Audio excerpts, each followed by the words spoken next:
Evening, everybody. Welcome back tonight to the pigsty, and surprisingly, we have Richard tonight. So amazing, yes. Richard has joined us tonight. I know there's been a few wee things he was working and stuff like that. And just if I can, first and foremost, I just want to make a shout out to MOMMA Atheist out there who's in hospital at the minute recovering, and anybody knows behind the scenes and stuff how close we are and how much I love the woman. So, man, get better soon, definitely. And Dave, give you the rules. Just see rule number 1. She's turned up in the chat. Man, thank you very much for turning up. I know, thank you.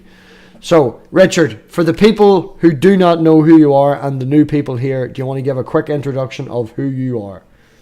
What new people? Who are we talking about here? I'm seeing Red Fang that doesn't be there that often, and Cynthia has turned up tonight as well. So, imagine that. Cool. It's good to see you guys. Okay, so basically, 42-year-old anti-theist was shown a reading context that I personally found very, very compelling, and now believe that all the ancient stories are telling the same story in a very, very repetitive fashion, even to the point of boredom. And this is... I'm serious. It really is. And this is one of those ancient stories, the Epic of Gilgamesh. And if you haven't been keeping up, or you're just arriving, the basic idea is that in the same fashion, or close to the same fashion, as the idea of reincarnation, that there is a repetition of a job of the hero. So it makes sense of weird phrases like Lord of my lords after Lord means God, or Father of my father after Father means God, and all of these stories where the hero actually has a guide, and the guide is also his father, etc., etc., etc. So that's the base idea. So we're going through these, and I'm receiving criticism about trying to explain this, and usually I'm doing a very, very poor job of it, or at least a fairly poor job of it, and it's hard to present this idea. I don't believe that I came up with this idea, but it was just handed to me, me being an uneducated person on these topics. Yeah, there's 3 series. Series 1 is based on the whole idea of how Richard got his... Excuse me, there's a guy just started cutting his grass. So series 1 is all about Richard and how he found the interpretation, how it came to him in the first place. Yeah. Focus back on that. We're on the series David and Goliath. And then following that, we did the books of Enoch, and now we're doing the Gilgamesh. And if there's enough interest, if interest continues to grow, then we may do a 4th series. We don't yet know that. We will see. We also need to find a new book. I'm not sure what book we would need. Is there another one out there, maybe an ancient Aboriginal one? Or can people hear that lawnmower? I bet you they can hear that fucking lawnmower. Fucking bastard. It's not overpowering, but we can hear it. I can hear it. Right. I muted Richard instead of muting me because of the lawnmower. Aren't I fantastic? Yeah. Right. So, on that note, we will bounce on. Everybody, thank you very much for turning up. Apologies for all the noise. Richard, go on ahead with your wonderful voice there. All right. So here we are on... What page was this? Like 70 something, or where are we at? Anyway, 48. Gosh, we're not getting very far. Oh my gosh, you're right. It's only 48. Oh, well, you're good at numbers. I'm not. We all know that. The very moment, sleep pouring over me, you touched me and alerted me. Utnapishtim spoke to Gilgamesh, saying, "Look over here, Gilgamesh. Count your loaves. You should be aware of what is marked on the wall. Your first loaf is desiccated, the second stale, the third moist, your fourth turned white. and just for those who don't know, when there's 3 dots like that, it means that the clay tablet was damaged and they don't have the words in that area, thus the pause and not the end of a sentence. The 5th sprouted gray mold. The 6th is still fresh. The 7th, at that instant you awoke. Gilgamesh said to Utnapishtim, the faraway. What's that? It's so hard. These long foreign words. Utnapishtim. Oh, whoa. What shall I do, Utnapishtim? Where shall I go? The snatcher has taken hold of my flesh. In my bedroom death dwells, and wherever I set foot to is death. Home, empty-handed, Utnapishtim said to Urshabani, the ferryman. May the harbor reject you. May the ferry landing reject you. May you, who used to walk its shores, be denied its shores. The man in front of whom you walk, matted hair, chains his body. Animal skins have ruined his beautiful skin. Take him away, Urshanaba. I said it wrong completely. Bring him to the washing place. Urshanabi. You can call it Jimmy Joe Bob as long as we know who you're talking about. Like, right, I'll never keep those names straight either. Let him wash his matted hair in water like Elu. Let him cast away his animal skin and have the sea carry it off. Let his body be moistened with fine oil. Let the wrap around his head be made new. Let him wear royal robes worthy of him until he goes off to his city, until he sets off on his way. Let his royal robe not become spotted. Let it be perfectly new. I mean, isn't this basically what happened with Enkidu in the first place? Yeah, well, it's just a ritual. You know, it's like if it happened right now, it'd be like, take that man away and thou put on his bestest suit. Cover him in thou formaldehyde and put him in thou wooden box. Let people stare at him. You know, it's just a description. Don we now our gay apparel. You know, I think it's just a description of the actual rites. You know, it's just, you know, man's dead. Take him away, do all this stuff to him. Urshanabi took him away and brought him to the washing place. He washed his matted hair with water like Elu. He cast off his animal skin, and the sea carried it. Oh, why is that there? That's weird. He moistened his body with fine oil and made a new wrap for his head. It's weird in English. Yeah, I guess it wouldn't be maybe weird in that language. I don't know. Yeah, he put on a royal robe worthy of him until he went away to his city, until he set off on his way. His royal robe maintained unspotted. It was perfectly clean. Gilgamesh and Urshanabi bearded the boat. They cast off the Megillah boat and sailed away. The wife of Utnapishtim, the faraway, said unto him, Gilgamesh came here exhausted and worn out. What can you give him so that he can return to his land with honor? Well, the first couple of pages are always putting in context of what the episode was before, and it's been 3 weeks since the last episode, so it's a little... How long was that again? 3 weeks! 3 weeks. Yes. Yeah. Yes, that's correct. Yeah. Somewhere in around that, amongst that, somewhere. And speaking of which, to everyone who showed up for all the times that I didn't, thank you very much for showing up. Well, last week, actually, as it was, Richard, was me and Manda's 3-month anniversary. I know it's not a big anniversary, but bang on that day, it was our 3 months. So if you haven't seen the improv couple stream we had with Junk Shop and Julie, definitely check it out. Nice. It was just fun. It's just 2 couples sitting, chilling and having a bit of crack. And yeah, we're all at that stage. Well, I'm at that stage now where you don't go out clubbing anymore. It's nice just to have people that you can just sit and chat with, you know. It warms my heart. Well, before you start to cry, we'll move on to the next page. Yes, definitely a good idea. Then Gilgamesh raised a punting pole and drew the boat to shore. Utnapishtim spoke to Gilgamesh, saying, Gilgamesh, you came here exhausted and worn out. What can I give you so you can return to your land? I will disclose to you a thing that is hidden, Gilgamesh. I will tell you, there is a plant like a boxthorn, What's a whose boxthorn? thorns will prick your hand like a rose. If your hands reach that plant, you will become a young man again. What was that? No, it's just I'm trying to picture a boxthorn in my head.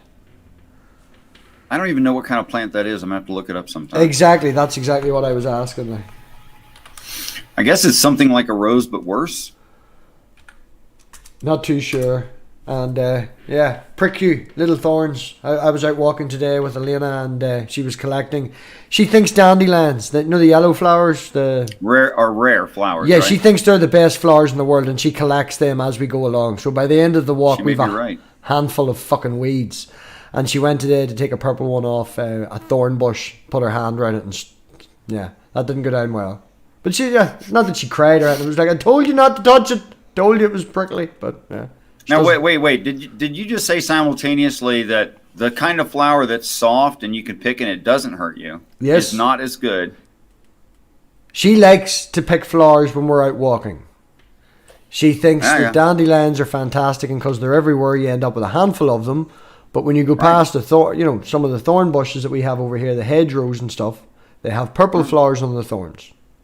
So she went to pick one of them as well. I think she's right. The dandelions are objectively a better flower. Yeah, we'll agree with that. In saying that, the actual government over here does nice gardens at the side of the road. And last week, or 2 weeks ago, they did, at the bottom of the hill, they did the whole grass range at the bottom of the hill, roses and lilies and the whole lot. And they weren't in 2 hours. Elena walked out and broke the top off the only 3 lilies in the whole display and brought them home and put them in water. So, yeah. Moving on. I've often wished I could take my mind back to an innocent place. Mm-hmm. You know? Yeah. Because maybe dandelions are better. No, the lilies are nicer. Okay, you say so. Yeah, I like lilies. Yeah, they're a nice smell off them too. But anyway, manly men. Right, moving on. There's nothing unmanly about liking flower smells. No, I'm actually quite a good flower arranger, in all honesty. But yeah. Oh, right. Awesome. There was a plant like a boxthorn. Yeah. Hearing this, Gilgamesh opened a conduit to the Apsu and attached heavy stones to his feet. They dragged him down. To the Apsu they pulled him. He took the plant, though it pricked his hand, and cut the heavy stones from his feet. Letting the waves throw him onto its shore, Gilgamesh spoke to Urshabani, the ferryman, saying, Urshabani, this plant is a plant against decay, by which a man can attain his survival. I will bring it to Urukhaven and have an old man eat the plant to test it. Yeah. Okay. Well, I guess if you kill the old guy, he's already old. Sort of makes sense. Well, that's the whole point. The guy told him here, it's not the secret to the time. It's like the fountain of youth. Go and get this plant. Yeah. So, and of course, being a sensible man that Gilgamesh is, try and poison an old guy first. I guess I won't get into some of my theories about what the United Nations doing in labs, donating millions and millions of dollars a year to individual labs across the world and certain kinds of research and blah, blah, blah. But anyway. Yeah, you won't say that. Okay. I won't get into it. It's just, I think it's interesting what they're doing. The plant's name is The Old Man Becomes a Young Man. That's a pretty shit name for a plant. Can someone look what that is up in Latin? Maybe the Latin name's better. Yeah, it probably turns out better in some other language. Then I will eat it and return to the condition of my youth. At 20 leagues, they broke for some food. At 30, it seems like we just skipped a lot. What happened there? What? We're gonna review the whole story again? No, Utnapishtim said to Gilgamesh, right, I'm sick of you. Would you fuck away off home? I'll give you some information if you just piss off. So Gilgamesh went, right, thanks very much for the information on the plant. And him and the ferryman went and got the plant. Yeah, he sunk to the bottom and grabbed it out of the bottom of the water and cut the stones loose and came back up. And the the waves threw him out on the shore. Yeah, Utnapishtim told him where the plant was, and he went and got it. Now him and the ferryman have it, and now they're heading home. I'm going to wait a little bit longer before I comment. Okay, go on ahead then. Where's the part? At 20 leagues. Here we are. Oh, yeah. Oh, okay. So he's traveling again, is what this is. Okay, I'm back. I'm back. I understand where it's going. Shout out to Manda's nurse. Hello, Manda's nurse. We're all a bunch of weirdos.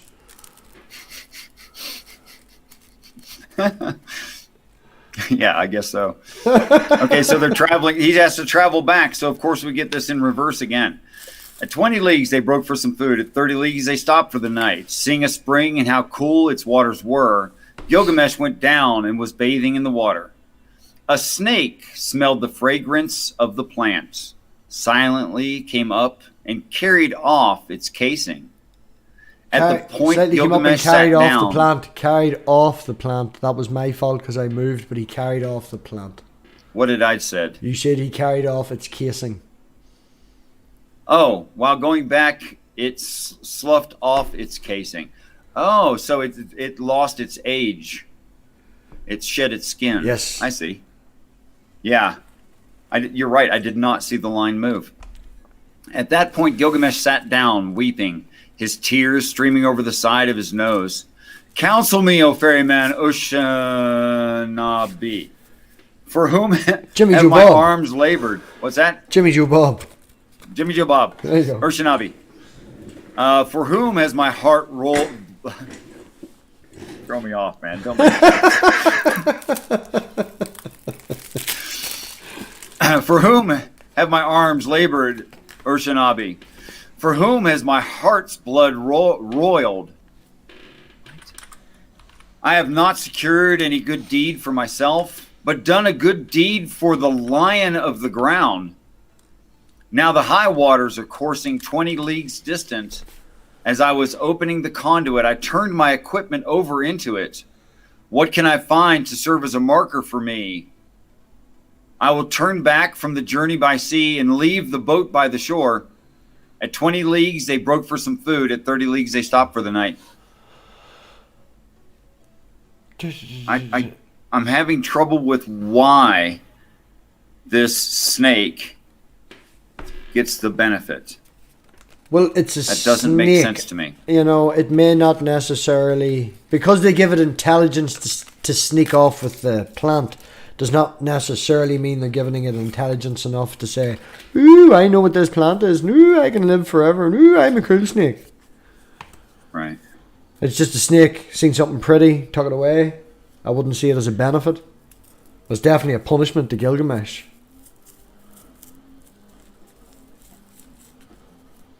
Maybe I am giving too much value to the snake. Yeah, again, you're bringing it back to the Christian idea, man, of the snake in the garden and the intelligence and evil. And... Well, that's why I'm having problems with it, because in doing that, it doesn't work really well. Yeah, well, it doesn't matter. But it shouldn't. That's, I think, where you're having your problem, is you're bringing it back again to the Christian Bible. No mention of it. Nothing at all. Yeah, in this culture, snake doesn't need to mean the same thing. Yeah. You're right. Maybe it does later on. We could find out, we could get another paragraph or two down the line and find out that the snake's having a rave at his house and giving the plant out to all his snake buddies. We don't know.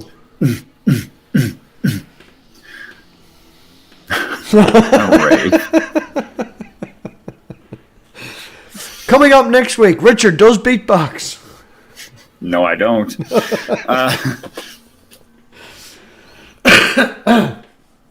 So, yes. Yes. Right, stops for the night. Moving on. Oh, is that a big chunk missing, or is that just a short page? That's maybe the end of the tablet. Oh, is that the end of the tablet? That might be the end. You're kidding me. Oh, that's it. You're kidding me. This is the last show? Is it? All right, guys. We're going to start taking votes after this on what thing you think you might want reviewed next, so we can have a good laugh and shout alien overlords and Richard, that doesn't really work. Where were we at right there, bro? Well, we'll start again at the top here, where the snake smelled the fragrance of the plant, because it's sort of like a start to the second part of the story. Well, the fucking end of the story. Here, this is a repeat. Okay. A snake smelled the fragrance of the plant, silently came up and carried off the plant. While going back, it sloughed off its casing. At that point, Gilgamesh sat down, weeping, his tears streaming over the sides of his nose. Counsel me, O ferryman Ushanabi. For whom have my arms labored, Ushanabi? For whom has my heart's blood roiled? I have not secured any good deed for myself. I would say that that's probably boiled. It probably is supposed to be. I have not secured any good deed for myself, but have done good deed for the lion of the ground. Now the high waters are cursing 20 leagues distance. As I was opening the conduit, I turned my equipment over into it. What can I find to serve as a marker for me? I will turn back from the journey by sea and leave the boat by the shore. At 20 leagues, they broke for some food. At 30 leagues, they stopped for the night.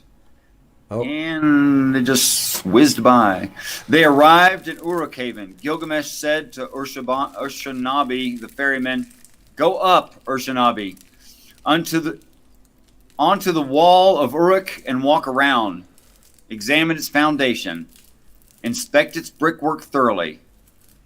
Is not even the core of the brick structure of kiln-fired brick? And did not the 7 sages themselves lay out its plan?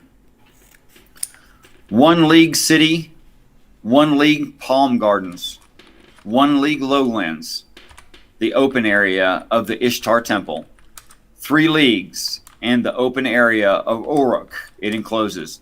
It sounds like measuring heaven again. Right. Well, number one, I have a question for you. Right, Jimmy Joe Bob. He's the Jimmy Joe Bob, right? He's the ferryman. Yeah. And he found him in hell.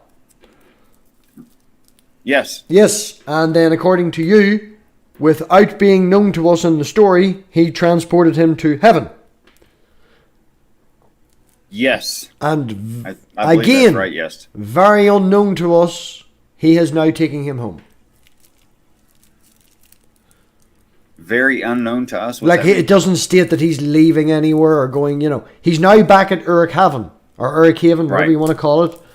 Right. So we can't say that this is still heaven or hell. He's back in Uruk-haven, whatever you want to call it. And he got back there by the boatman. So I think we're running into the same problem that we run into with the word usage of hell. No. I'm just pointing out, right, regardless of what they're called, we had 3 different realms, 1, 2, and 3. Okay? Yes. Regardless of what their order is, they're different realms. It never stated in the story that they left and went to another one. You added that to the story. Now, in the story, they're back at the original point. So, obviously, because they started, original point, went to a place that you said they're now back from that. Again, the story has not stated that. So, you're going to have to state, to be consistent, that they have now left another level wherever they are. Well, go up half a page. It just says 30 leagues stopped for the night. At 20 leagues, they broke for some food. At 30 leagues, they stopped for the night. That's a reference to that traveling they did before. That's why I said they were traveling back. No mention of a realm. The whole point I'm trying to make is they never left one realm, and you're saying there's a change in realms. Yeah, but it's not really about physically leaving and traveling places. Okay.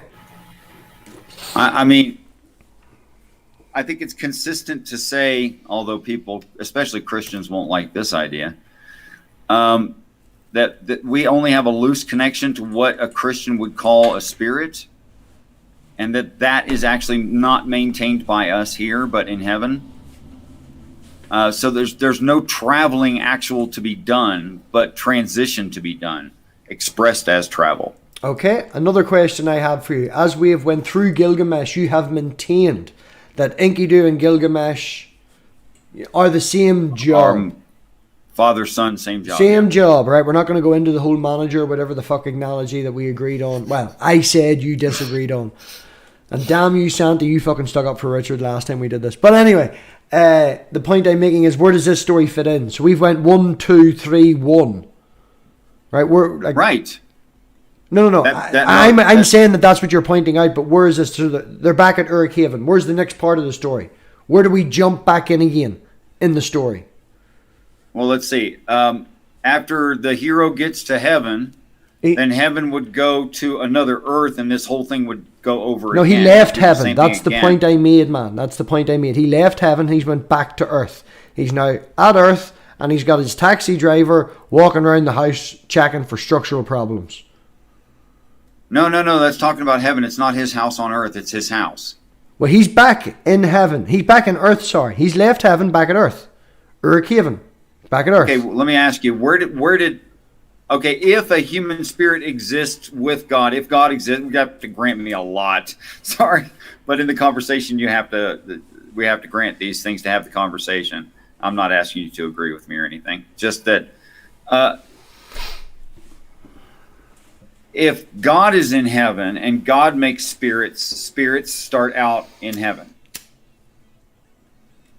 If they have a life that is, quote unquote, a spiritual being having a physical experience, that's the temporary short-term situation. That's the trial. Mm-hmm.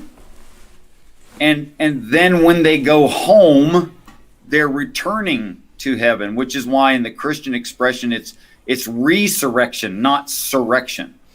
Okay. People don't get surrected into heaven. They get resurrected into heaven. Yes. That is a returning. Okay, right. The point I'm trying to make here is that now I need you to fix it according to that idea because I don't even understand the question. They were in heaven. Yeah.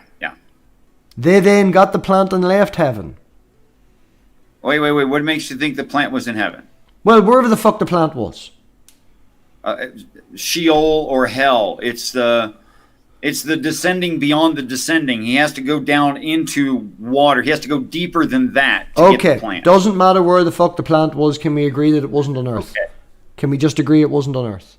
It's in a spiritual realm. It's not a physical plant. Can we just say it's not on earth? Yes. Thank you. Right. They are now in Urkhaven, which we know is on earth.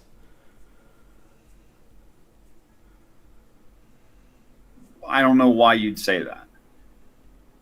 Because it's the city at the start where we were, where he's from. Right. Where Gilgamesh is from.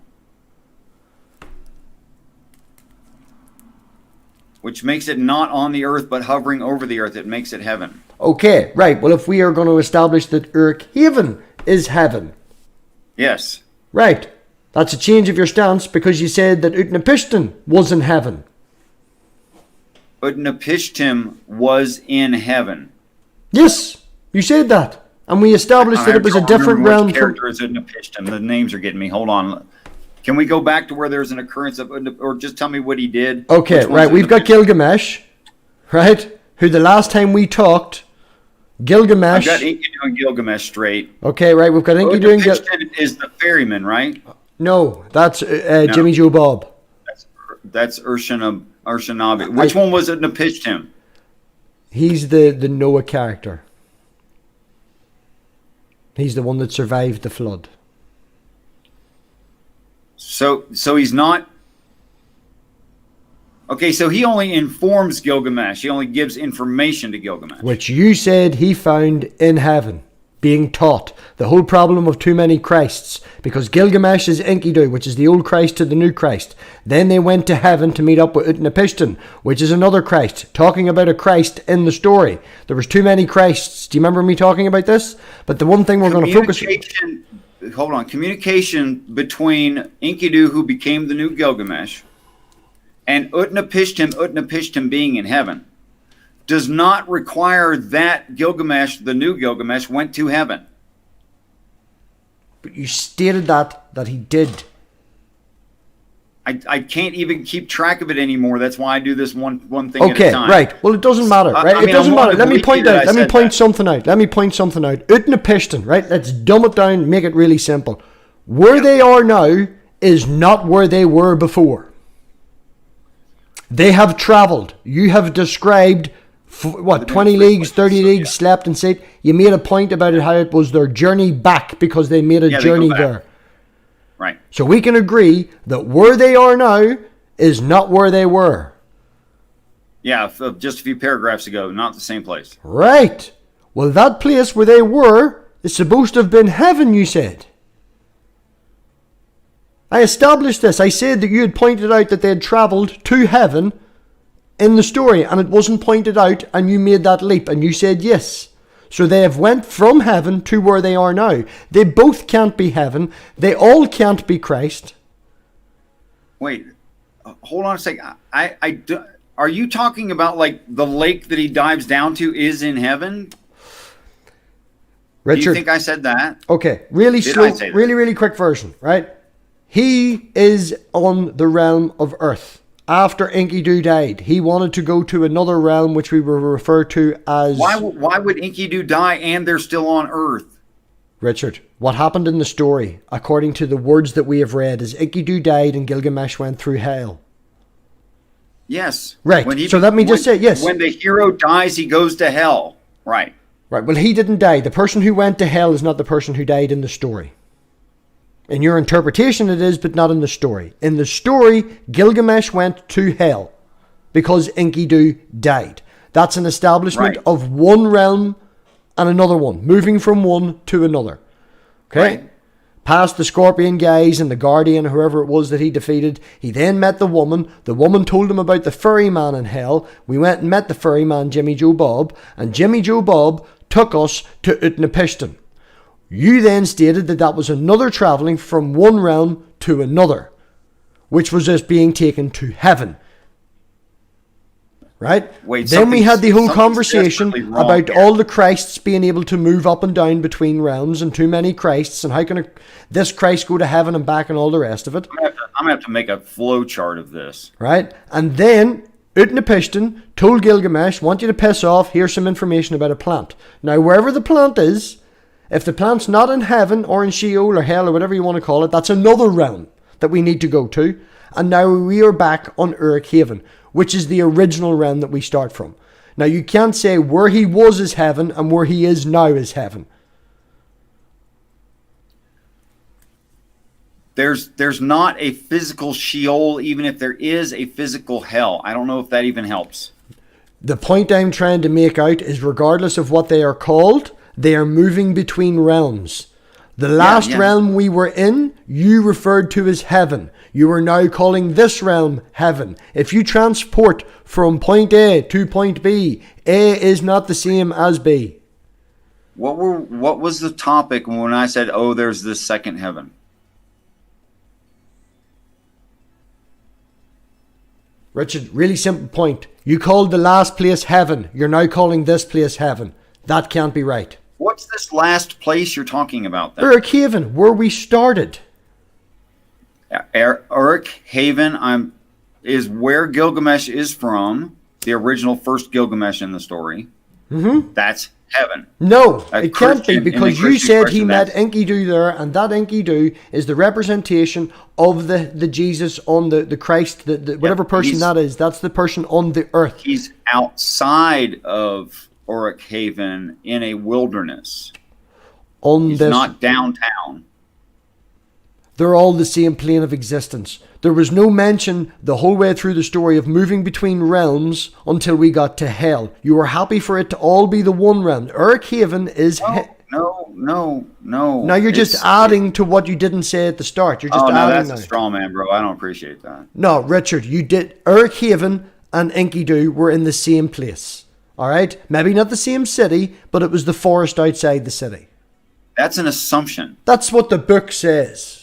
Yes, well, if you want to go directly by what the book says without this context, there's no point in doing it. No, we are saying what the book says, right? And not once did you mention a change between realms. This conversation did not come up until we talked about hell.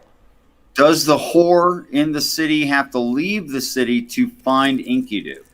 These people were able to just normally walk between it. They are not special. We need a furry man to move us between realms, or we need to defeat somebody at the gates to be able to move between realms. Normal people cannot move between realms. But in the story, the whore moves back and forth. They move back and forth. These are all normal people. It is, and nowhere when we discussed the story originally did you bring up that they were changing realms.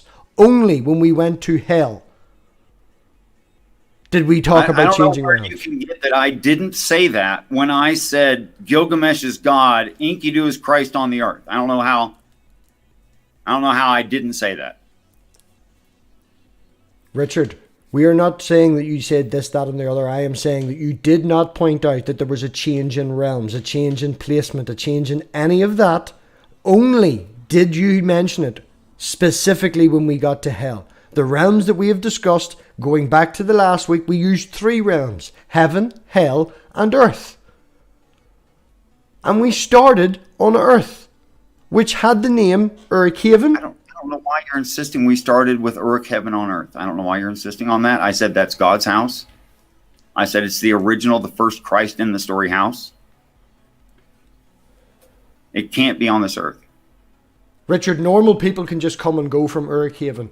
No, Uruk-Haven is a city. Uruk-Haven is a city. Uruk-Haven is a city where people mourned Jesus dying. You pointed out that this has to happen, that Jesus has to die. He only can die on earth because in heaven he is a spirit. Okay, if an entire city is... That's not true either, but I mean, it's not part of the story. Go ahead. But you get what I'm not trying to be very specific on your beliefs here, but I'm pointing out and make reference and back. Everybody in the city was mourning the death of, and you pointed out how Christ has to die. It's part of the story, and this was the moment where then we seen the transcendence, and he became Gilgamesh, which was the person 1, 2, and 3, 1, and the whole timeline jump thing. Okay, but Uruk-Haven was established as a place on Earth at the very start of this story. If you insist. No. You did not say any different. Okay, did I say that it was the last Christ who lived in Uruk-Haven called Gilgamesh? Richard, if we had changed realms, I'm not going to remember exactly specific words that you said. Know that I'm saying it's a lineage of Christ or a lineage of the hero, right? You know that. Mm-hmm. Okay, did I say that Enkidu's the new one and Gilgamesh is the old one? Gilgamesh already established, Enkidu not. Yes, and we had the whole analogy of the manager, and the manager being replacing him and stuff like that, but the manager had to be replaced on Earth. The Earth was the job. Whoever the old Christ was coming to teach the new Christ, or whatever the hell it was, they came down from heaven. You pointed out about how it was a collective. They came from heaven to teach this guy. This guy... Right. Which is the tablets. Right. Well, whenever Enkidu went... through the tablets. Well, whenever Enkidu... There's points that you're pointing out in the story that would have been very poignant at the time. Like, for talk's sake, when Enkidu died and he went to, according to you now, heaven, and everybody in heaven mourned. You didn't say that. You said everybody in the city mourned. There was no mention of them being gods. As the hero dies, he becomes part of God. Now he's got some other stuff to do. Richard, we have established that Uruk-Haven, way back at the start of this, if it was a different realm or if Uruk-Haven was heaven, you would not have mentioned only on the last page, in the last paragraph. You would have mentioned that this... I don't know how to get around it. I didn't think it would be... right now, thinking back on it, after all the conversation that I've had about this topic, I can't imagine someone even translating what I said as this is happening on the planet. I don't know how they would do that. Okay, right. Again, I'm going to just repeat the last sentence I stated. If Uruk-Haven was heaven, which you are very adamant about now, you've made a statement about, and we are now arguing about, right? Okay. If it was heaven, it's mentioned in like the first tablet. You thought that you would have said that it was heaven way back then in the first tablet and not the very last paragraph. I did. I just didn't use the phrasing that you're using. I did say exactly that. No, you didn't say exactly that. Right now, you said that Uruk-Haven is heaven. You made a big point of that. You made a statement, Uruk-Haven is heaven. You never made that statement before. I think that after all these conversations, you would not have already assumed that naturally. Well, last week we had a conversation about how he went from somewhere, which was the realm that Uruk-Haven is in, okay? He went from that realm to hell and then got the ferry boat to heaven. So what you should have said is he went to hell and then he got the ferry boat back home. You didn't say that. You stated it as a different place. I don't know exactly what phrases people need me to use. Well, out in the piston, I have consistently said from the beginning of this that if Gilgamesh is the old hero, and Enkidu is the new hero. That's not relevant. And the old hero is already ascended and in his place in the great city where it's beautiful and lovely and everything else. And the new ones in the wilderness, that by definition, they can't be on both on the earth. They can't. No, you didn't point out any change in realms. Now, let me just state this, okay? This is a short version of the story according to you. Right. Short version. Directly say it. Short version according to you now, right? Because Okay. you didn't, I'm going to make it really simple. And yeah, he's in Uruk-haven, right? We're going to call that spot 1. Okay. Which according to you is heaven. Yeah. Right. The second place he went to, where he had to beat the scorpions to go meet the woman to tell him about the furry man, we'll call that hell, or we'll call that place 2.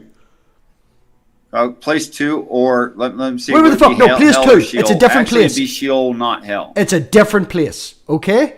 He then went place. He then went to another place.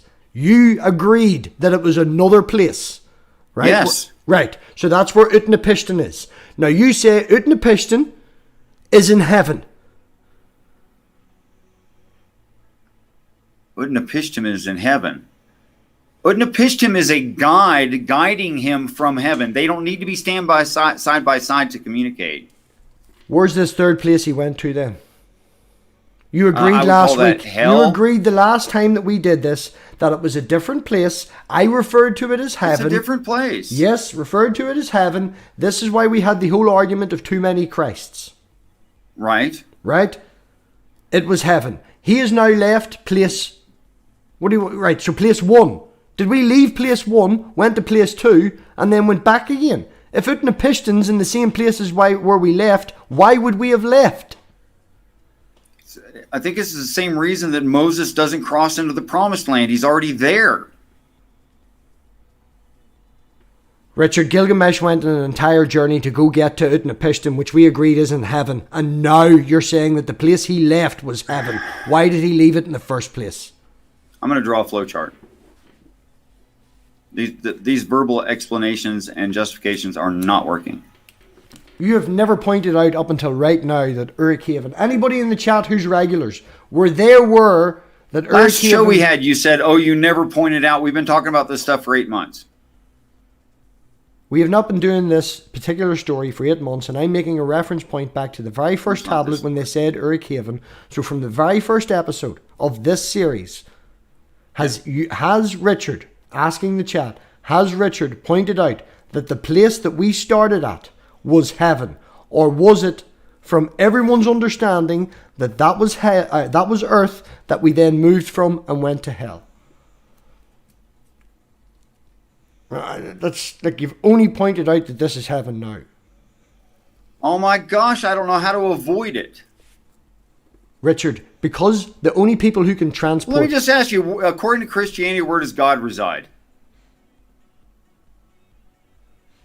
What relevance has that got to the story? It has every relevance.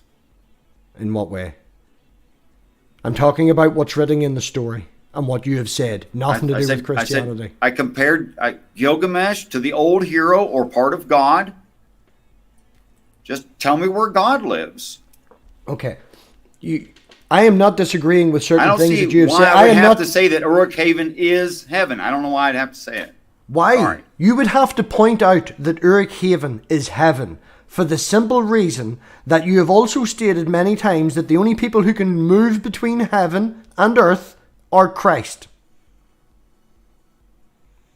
Actually, angels do too. Well, angels, right? Not normal men. The point I'm pointing out is not normal men. Normal men... Sure, that's true. Right. Normal men cannot move between this. Normal men have moved between the wilderness and Uruk-haven.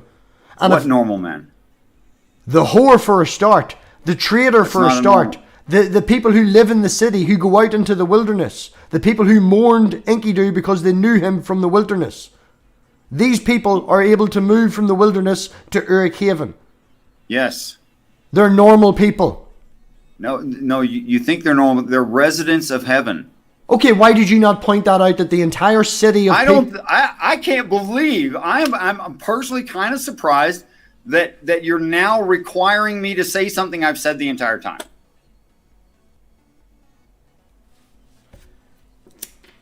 You may go back like that. I don't think I'm the only one here who is shocked by the fact that the place where he started from, you're now calling heaven. Last week, somewhere else was heaven. Wait. Did I call him God? I never said that. I says I'm surprised at where you're calling places now. The problem here... I don't understand how someone can say I'm changing my story. I don't understand how someone could say that. Anyone. I don't get it. Manda, I'll see you later. Text me when you get out of the scan, please, hon. Yeah. Have peace through that. No fun. All that stuff she has to do. They can't move between realms. Okay, if heaven were solid, and I maintain that it is, and angels have flesh, and I've always maintained they do, and heaven arrives to the earth, or I'll just say it that way, and angels descend onto the earth, which is always part of the story. They're not quote-unquote normal people in a normal city where God lives. That's not what's going on there. That's okay, Richard, okay? That's fine if you want to make that statement.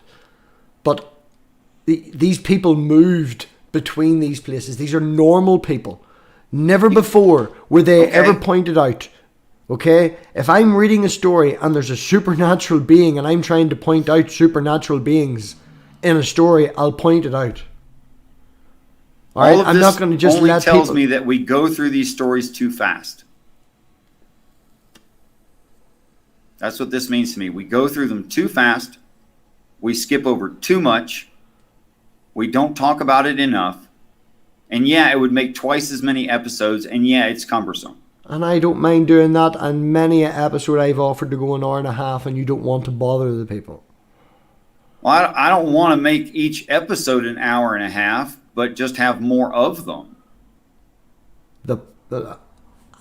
Just the simple point I'm trying to make is he started in one place, he then went to another, and he then went to a place which you referred to as heaven, which you are now telling me is place 1. So he left 1, went to 2, went back to 1 again. Right. What's the point of the whole story? We visited 3 for a short distance in between those.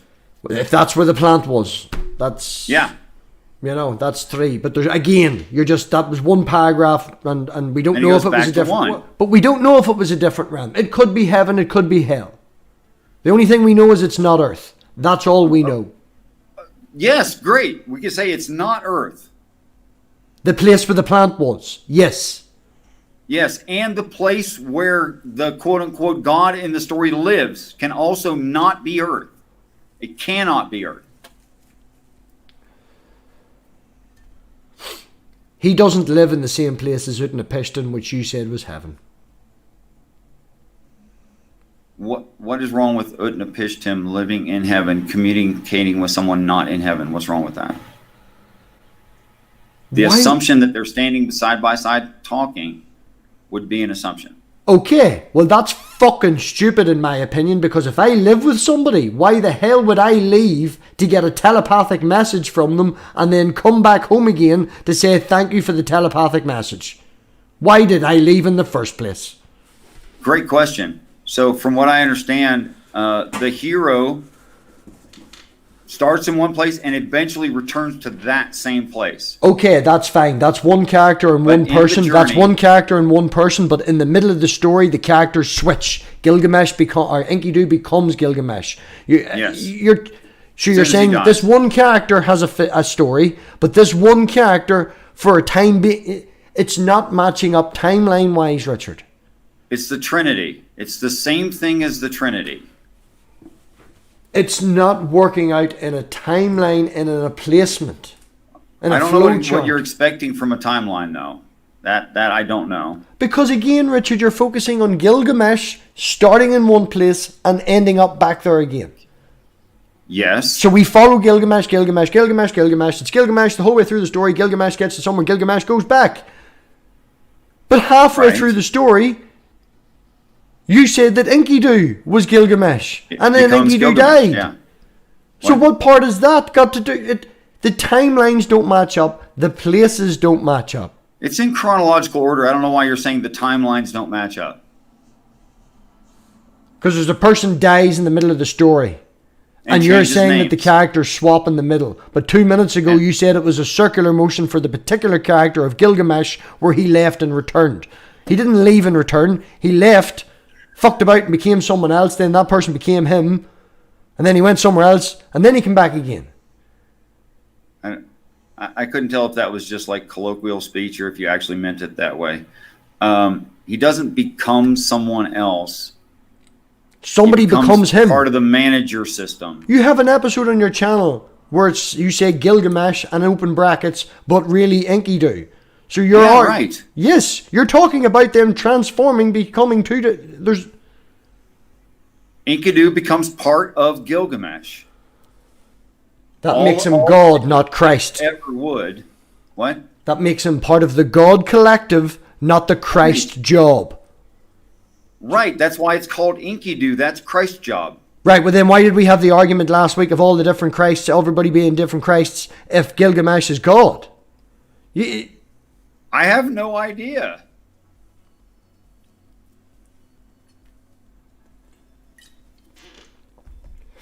Would anybody else like to come in and try and put a different point of view? Because I think that I'm saying something that I'm very clear on. Richard's saying something he's very clear on. And neither of us is understanding each other. Sometimes it's necessary for a moderator to come in and ask, is this what you're saying, Robbie? And is this what you're saying, Richard? And maybe saying in a different way.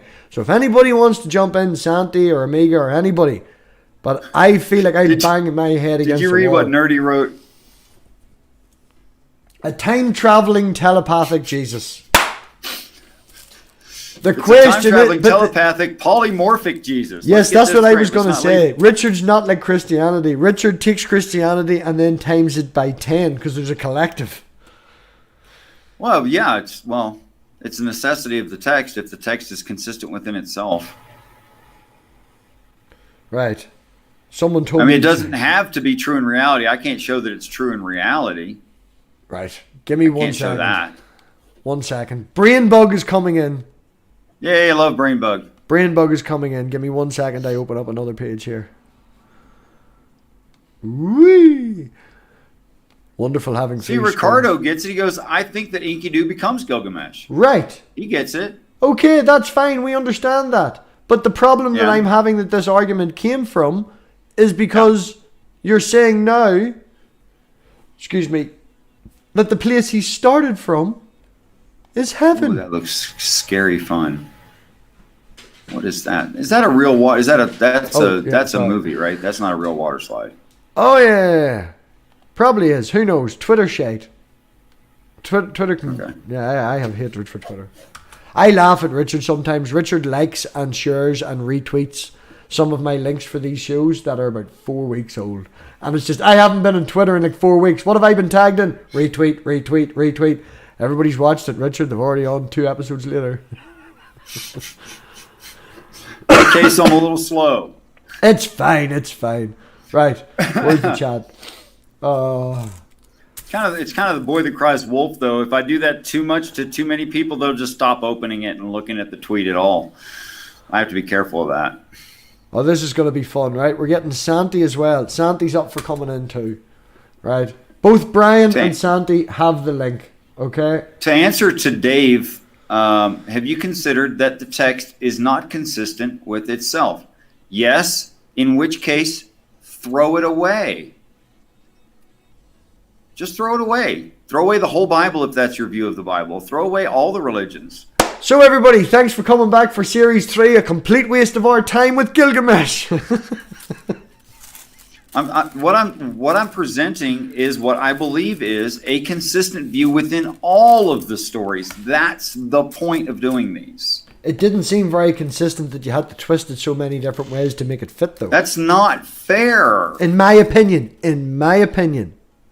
I don't think I ever said anything different from what I've been saying the whole time.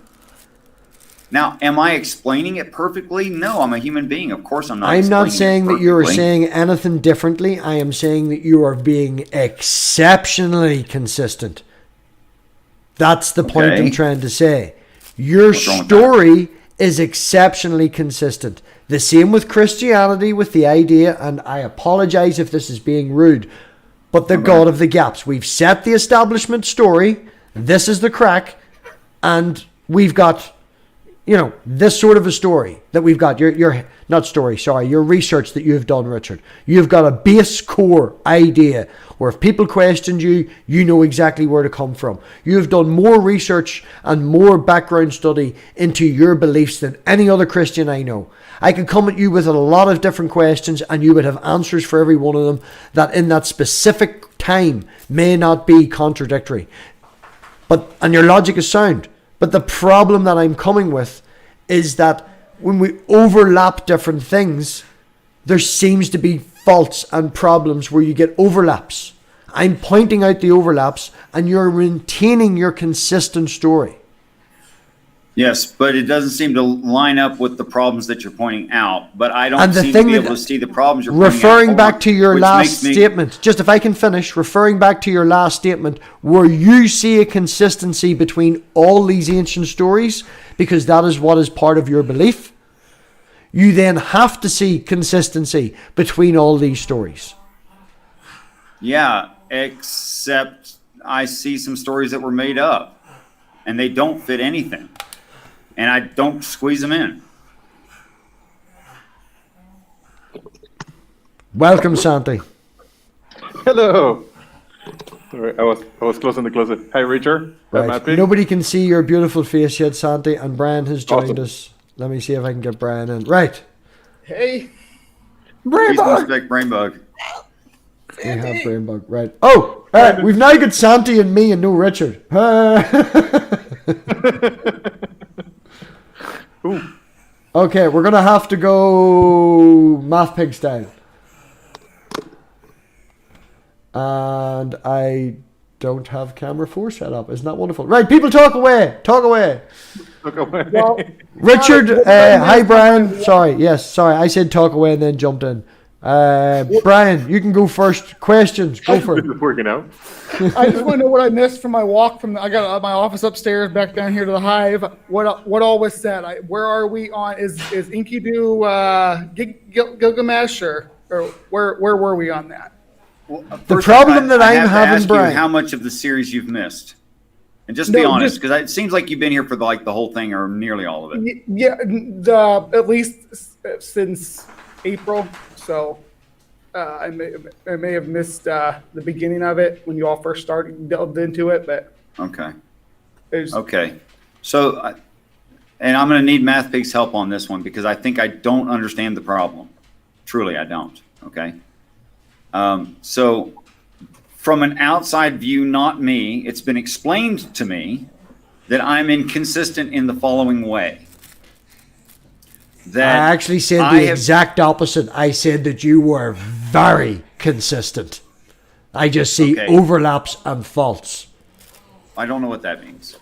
That somehow from the beginning of the story, Uruk-Haven was on Earth.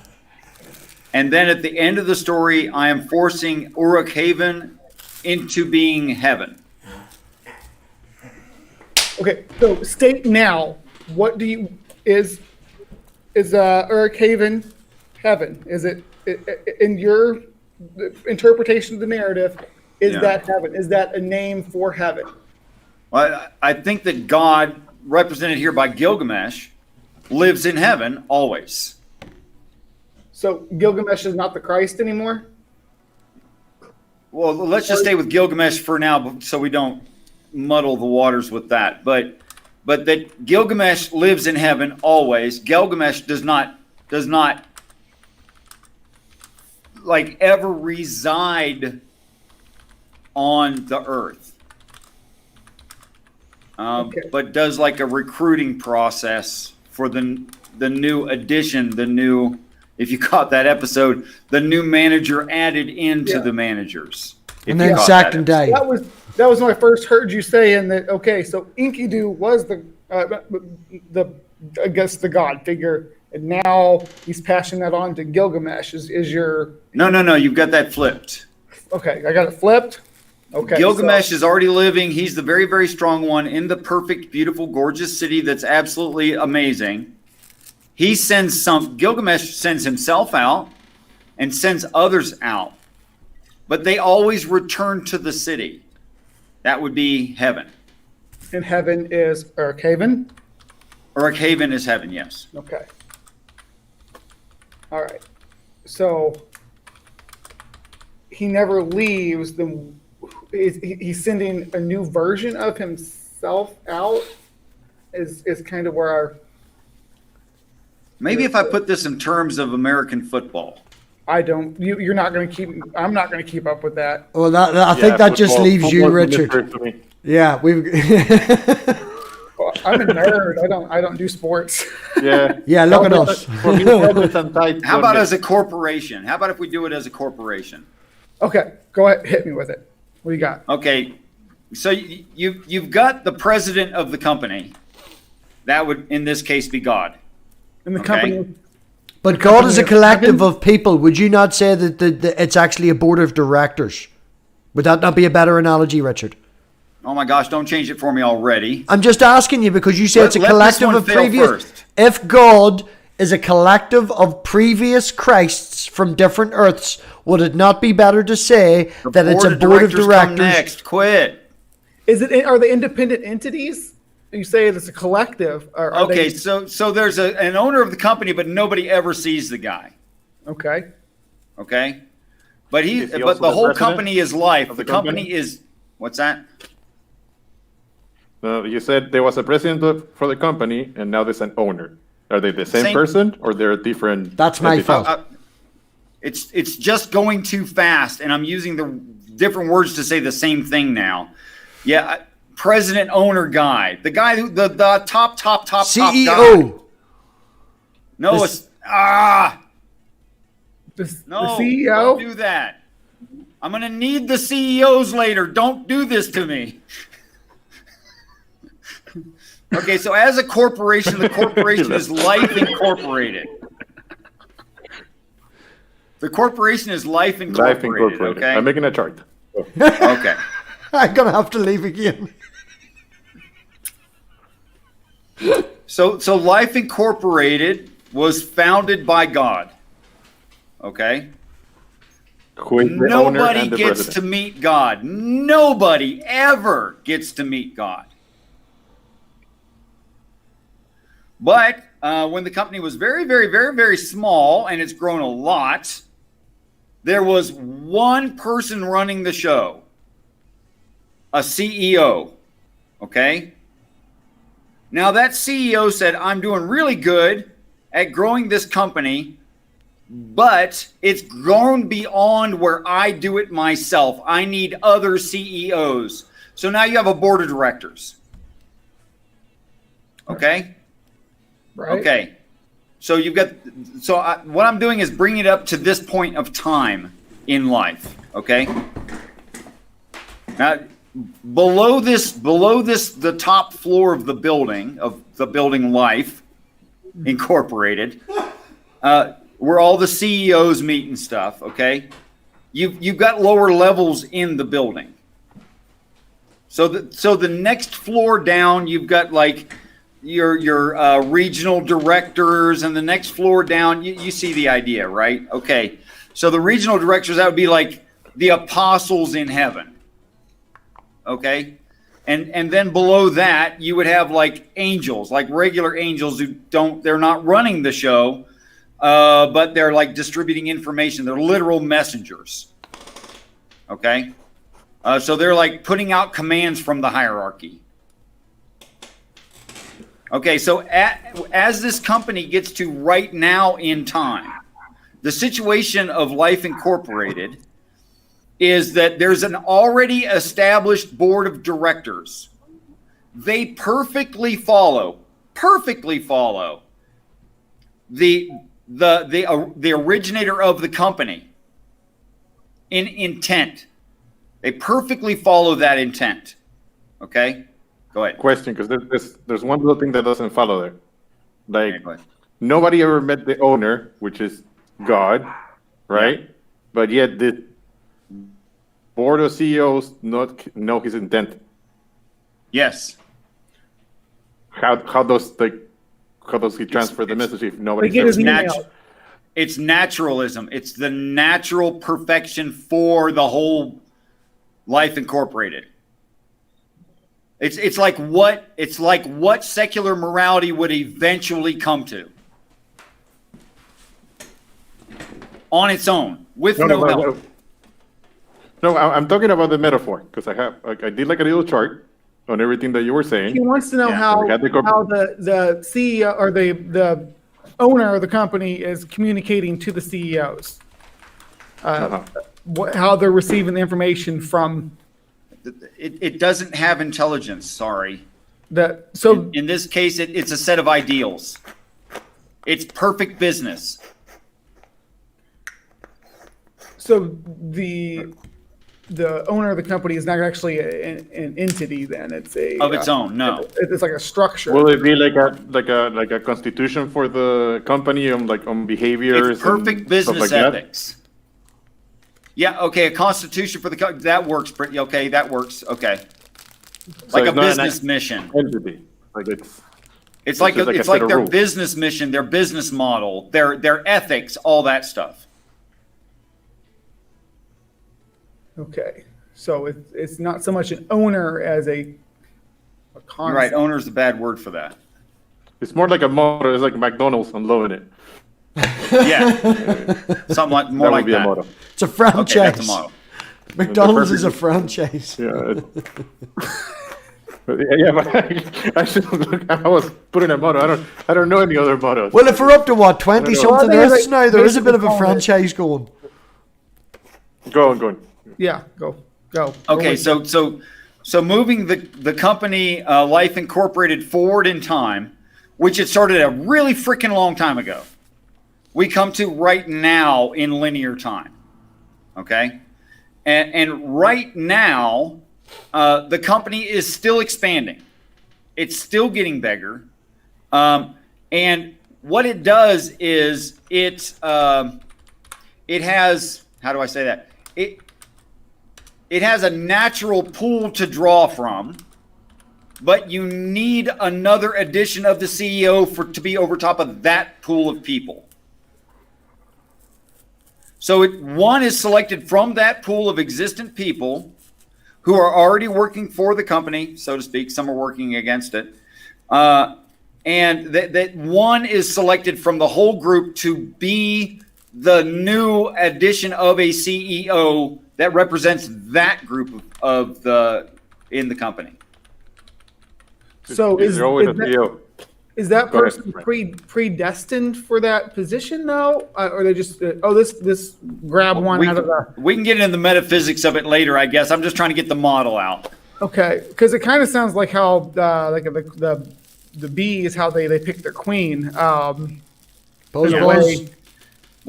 I like the bee analogy actually because the females are laid and only so many are given royal jelly. Well, I'm going to just sit yeah. back and sit and watch which one of you what- fuckers get it wrong. Okay, go on ahead. And that's what changes. Let's not switch metaphors halfway through though. Let's stick. And that's with what changes it into potential queens, and then one is selected from. Right. But there's only one given royal jelly in that example. In saying that though, Richard, if a queen dies and there's no royal jelly to be ever made, then they can turn one of the workers into a queen. That's a bad queen. It's useless. But your analogy falls This is apart. where the analogy breaks down right there. Yep. Good job. We're sitting with two B experts. We can't compete with that one, Richard. Sorry, I'm distracting from the topic. I Go on I'm ahead, trying Richard. to switch the metaphor halfway through. Yes. CEOs and business model. Go.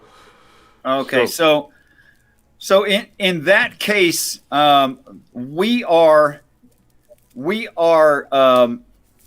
growth section 24 out of 24.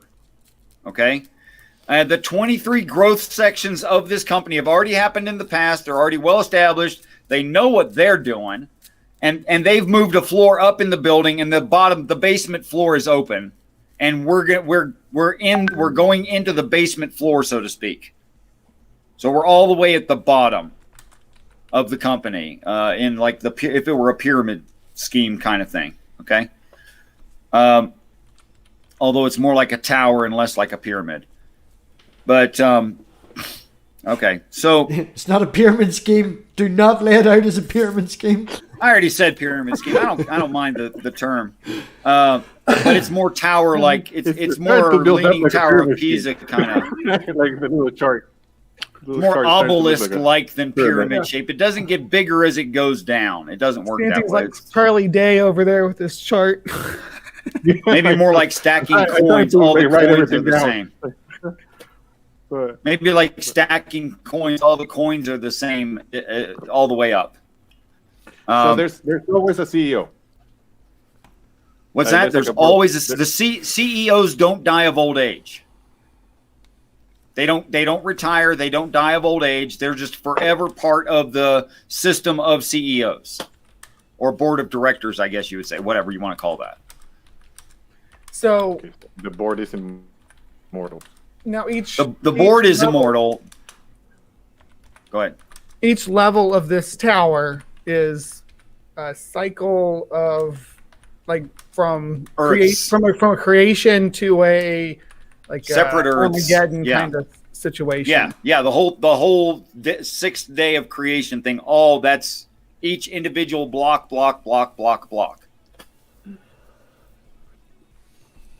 And this story, I mean, we followed that. We went through the text, and we're getting down towards the end now. Not getting. We finished. We're there. We were through. This is why you two fuckers are here. Well, that and stop me from leaving again. So he doesn't have to kill me. Go ahead. I didn't say that. But you want to. I understand, though. Okay.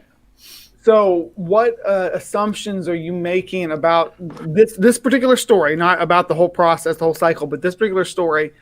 Okay. Of because there's lots of missing pieces in this. It's broken clay tablets. Well, the story only talks about the top floor of the building and the bottom floor. Okay. So it's just the experience of the highest in the building and the lowest in the building and their experience, which is everything in between the story every time. What's that? So everything between the first floor and the last floor is an assumption. No, Go ahead. the story says the story repeats, so it's not fully an assumption. No, I understand, but like this is out of your sentences, not like my interpretation of the text or anything like that. This is just what you said. You have the story of the first floor and the last floor. So you have to assume all the floors in between. Yeah. No, you don't have to assume. Like you can make an assumption. You can just say, I don't know. When I like said that's what we call an assumption. Okay, I'll say it more defined. I have to assume the floors in between. How's that? Why? Why do I have to assume it? Because I can't prove them. Well, he's asking why it can't just be the top floor and the bottom floor can't be the only floors. Because it says there's 24 total flours. Oh, there's a number on it. There's an actual number. That's not an arbitrary number. What? Then that's not an assumption. You have some. I wasn't clear how you're using the word assumption there. I tried to say it both ways. And there's another. We're sure that go ahead, Santi. I'm sorry. Go ahead, Brian. Okay, so you're fine. What are you implying that? Okay, so one floor is the world of Gilgamesh. Then the next floor is the Old Testament, and then so on and so forth. Not so much, no. No, not so much. So Gilgamesh and let me just put it this way. The story we just read of Gilgamesh and Enkidu. Mm-hmm. All of the board members' names are Gilgamesh. Okay, they're all 23 of them are named Gilgamesh because it's a job description. The newest recruit who becomes part of that collective of CEOs will also be called Gilgamesh because now he's doing that job.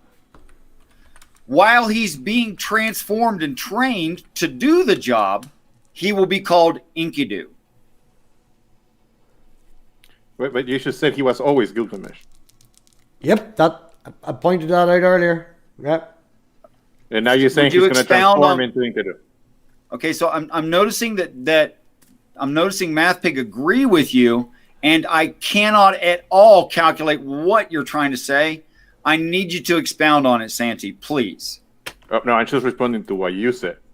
Like you just thought that you just went through a linear story. Like you just went, not even a story. You just said a sentence, and the sentence starts with Gilgamesh. It's always been Gilgamesh, right? And then he's always going to be Gilgamesh, and he's training to become Gilgamesh. But Yes. at some point in the story, he's Enkidu. Yes. So that means he wasn't always Gilgamesh. No. No, yes. Like, that's not an The answer to board that. members are always Gilgamesh, and they're always adding a Enkidu- new so board what- member who is not already Gilgamesh. But Gilgamesh has always been they're the board. I don't get the confusing part.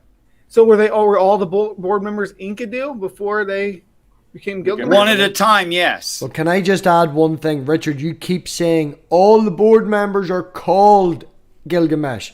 Would it not be Yes. better to say that all the board members have the job of Gilgamesh? It's the same level. I said Gilgamesh is a job. Yeah, but I know you did, but then you just changed it and said that they're named. So that's why I'm just trying to say stick to one thing. Should we say I have the weird Gilgamesh? English, everyone. Gilgamesh tells me is a so. position on the board that everybody holds, and they all used to be Enkidus. Not that that's their name. And Enkidu is like the Thank the you, Richard. apprentice title. There was a cutout right there. Enkidu is a blank title. Is the apprentice title? Yes. Okay. Which Apprentice is why to he has to go Gilgamesh. through this growth cycle. But was the character okay? These are obviously this is metaphorical, right? I mean, this is not actually. Oh, are you saying?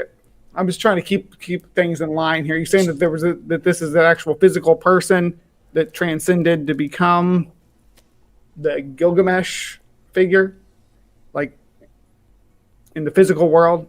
I'm not a mythicist at all. I believe that it's talking about the enlightenment of a singular individual through an intervention. Say the board intervenes If I and can who they just jump selects in, life. if I can just jump in, I think what Brian's trying to do, this is what I explained earlier about trying to make clarification. Brian is trying to ask, is Enkidu a person that started as a physical form and then becomes Gilgamesh, and that's something that everybody went through? Yes. Thank you. That's what I was answering.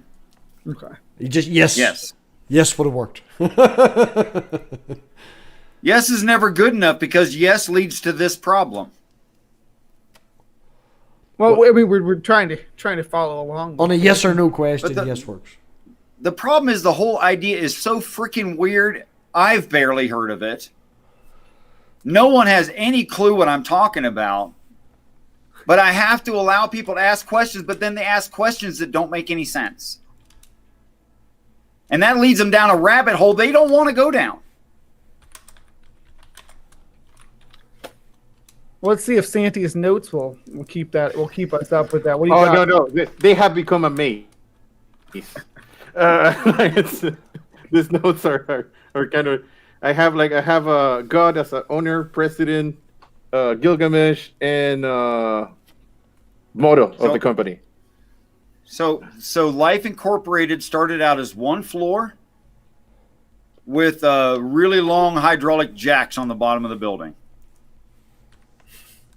What? And then when the company expanded, they took that floor and they pushed. No, Why no, not rocket shoes? no. Why don't you put a rocket in the bottom of the first floor? Too hard And to then- control. I don't like then we rockets. had- I'm scared of Then rockets. we had Goku fly in, But I understand and then he hydraulics. takes the board of like And they slipped another floor underneath Yes. that.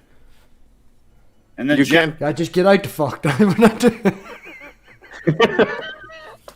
That's not cool. Nobody's immune, It's not Santi. cool, huh? Nobody's Better learn to immune. laugh, buddy. Better learn to laugh. I'm in a box. Did you learn anything? Do you know the funny thing is that I brought you in because I was confused about where heaven was, and I don't even think we've touched that. Yeah, no. Okay, so why don't you guys why don't Richard and MathPig go through the question? Because right now we're going back to like this is the corporation Life Incorporated. We're revisiting the whole story. damn thing right now. Is Right. What we're doing. Like The So question, well, let's it's the focus on end of that. series. It's the end of series, so that's the whole point, right? Yeah. But Yeah. the reason that Yeah, you've come go. on is because I want to ask Brian's opinion and Santi's opinion. If it was clear the whole way through this story, right up until the last paragraph where I started to get annoyed and have this argument, am I the only person that was under the impression that Haven, where Gilgamesh and Enkidu started, I was under the impression that that was the same realm as we are using as a descriptive word, and I described it as Earth. Was I the only person under that impression? No, I thought Haven was where they basically where the tale unfolds before the Before everything before the Scorpion Man and the guy at the gate that we didn't know about till later on, the Guardian that we found out later on that he killed. Everything up until that was heaven. Everything up until that was Earth. Yeah. Like he kind of entered a world of the gods, kind of when he got past the Scorpion people. Like he went If I could into. answer to Nerdy Rodent real quick. How did the company get started before there were any floors? Great question. It's actually a subsidiary of a larger company, and it separated and became its own company. I think that was covered in series 1. That's the story of Moses. Yeah. Story of Moses, but I think we covered that in series 1 where you said that they created a being that was better than themselves. That was the original Jesus. Yeah, and then he escaped, and Borrowed from his neighbor and escaped, yeah. Yeah. Exactly. Burger King, and then he ran off and started his own McDonald's. That's right. Totally different restaurant. Completely different restaurant, by the way. No sesame seeds on the bun. That makes it a very different restaurant. For me, the story starts on Earth and finishes in somewhere like some sort of other realm, to use the term, because it follows the hero journey of the time. Like if you read the Iliad or the freaking what's the one with the Hydra? Well, Achilles and all those people like that. Odyssey. There's the Odyssey. There's a hero journey, and he marks every little thing in this hero journey. But hero journey, it's part of literature, not it's just because it's a novel. And they often we have they often end up transcending into the world of the gods. Or the dead, depending on whoever wrote it. That could mean the same thing. And that's for me why it starts in Earth and ends up in a holy place or a sacred place or realm place, because it is required for the hero's journey to start somewhere familiar and end up somewhere different. Which was the destination the whole time, even if the hero wasn't aiming to get there. So in the story of Gilgamesh, who's the hero? Gilgamesh. That's the Epic of Gilgamesh. I know it's named that. I know that's how it's greatly looked at. Well, mainstream, yeah. He's the only. That's the question I'm raising. Though, who's the actual hero in the Epic of Gilgamesh? So who did we follow through the story? Gilgamesh. Richard. Enkidu. We from the beginning of the story followed Enkidu. No, that's why it starts before the hero's journey. It starts off with everything peachy keen and the dude's already in charge. That sound like the hero's journey to you? All hero's journey. It doesn't. It starts off as him being created. It starts off as him being created. Not my point. Yeah. Normal, abnormal, whatever. The guy is already in charge. Does that sound like the beginning of the hero to you? Yes. In the Odyssey, he was a captain. He was the king. He was the king. Yeah. Like if you go to the hero's journey of David, he was too much here. Sometimes the hero will be an arrogant king, or he's a flawed character, and he grows. That's the hero's journey. He can be a king. He doesn't have to start off as a pauper. He can be on top, fall, and then have to climb his way back up. And where he's climbing back up to, yes, of course, Buddha does that. Christ does that. No, because he's hero. He thinks he's getting back to his hero journey wasn't to free people. Was to become a good king. He thinks he's going to come back to his Yes. throne, and he's supposed to be learning to be a good king. What he actually ends up Yes. doing is transcending above that to the holy place. Yes. Yeah, that's his hero's journey, and that's what we see with Odysseus and Gilgamesh, and Not, I guess sorry, not Gilgamesh. I'm not familiar with Odysseus to agree or argue. I don't know. well, it's interpretation, but I'm not a Greek scholar or anything. Look, everyone Yeah. has agreed how these things should be read. I'm not saying you guys are wrong about the consensus view. I'm not saying that. It's not a consensus Well, view that we're agreeing with. None of us are all scholars on this. What we are doing is reading this and going through it, and this is what we are seeing. I don't know how you can come up with the view that you have from an original, innocent, clean reading. I don't know how you get it.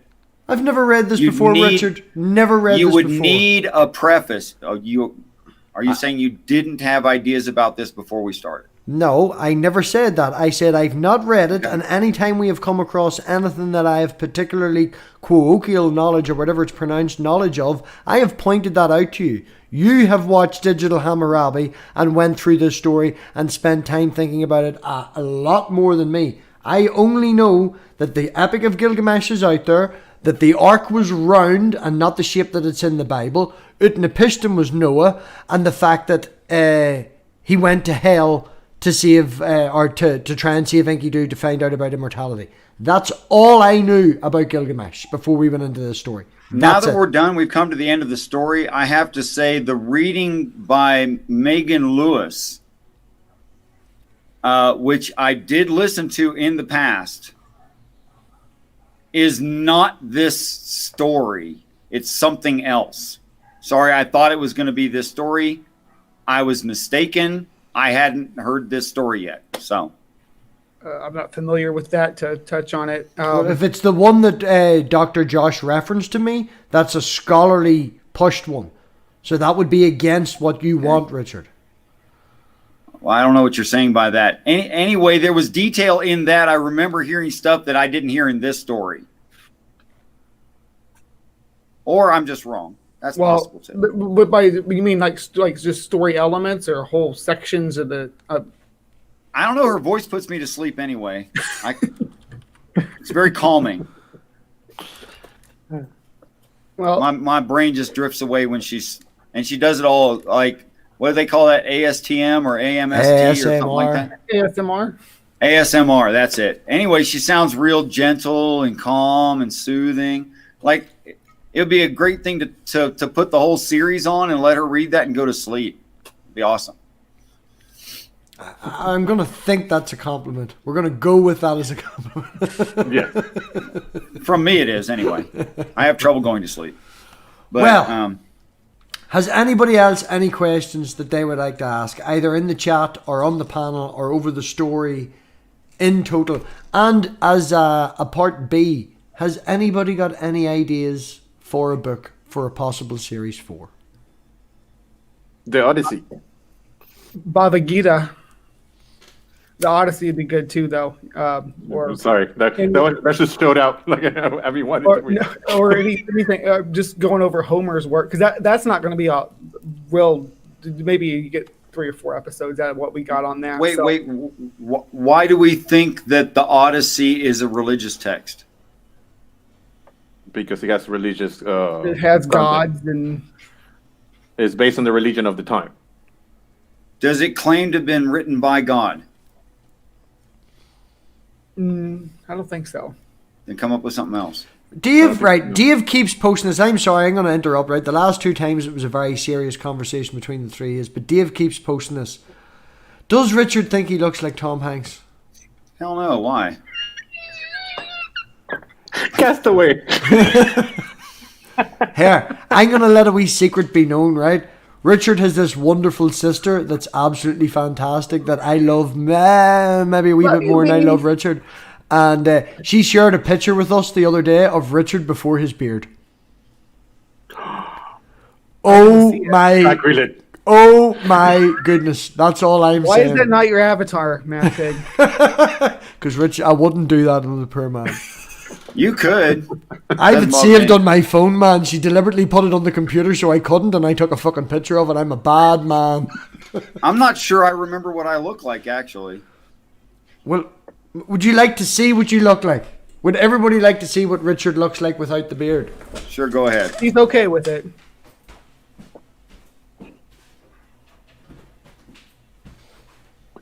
The suspense is killing me. I have to walk across the room because the third screen... Killing me too. I can't remember what I really looked like, right before I grew it. I don't know what year the picture is from either. Is it How the long young- have you been growing this majestic facial hair?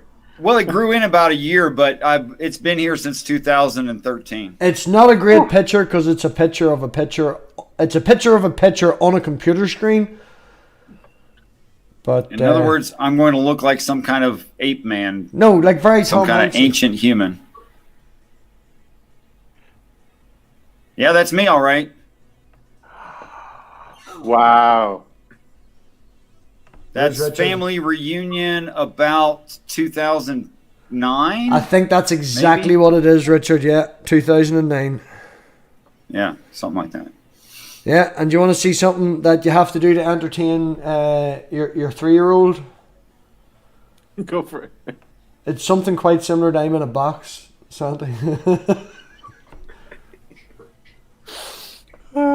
Hold it still.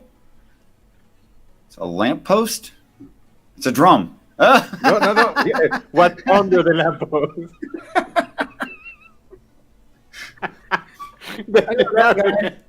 There, that's lovely. You can really see it there. That's good.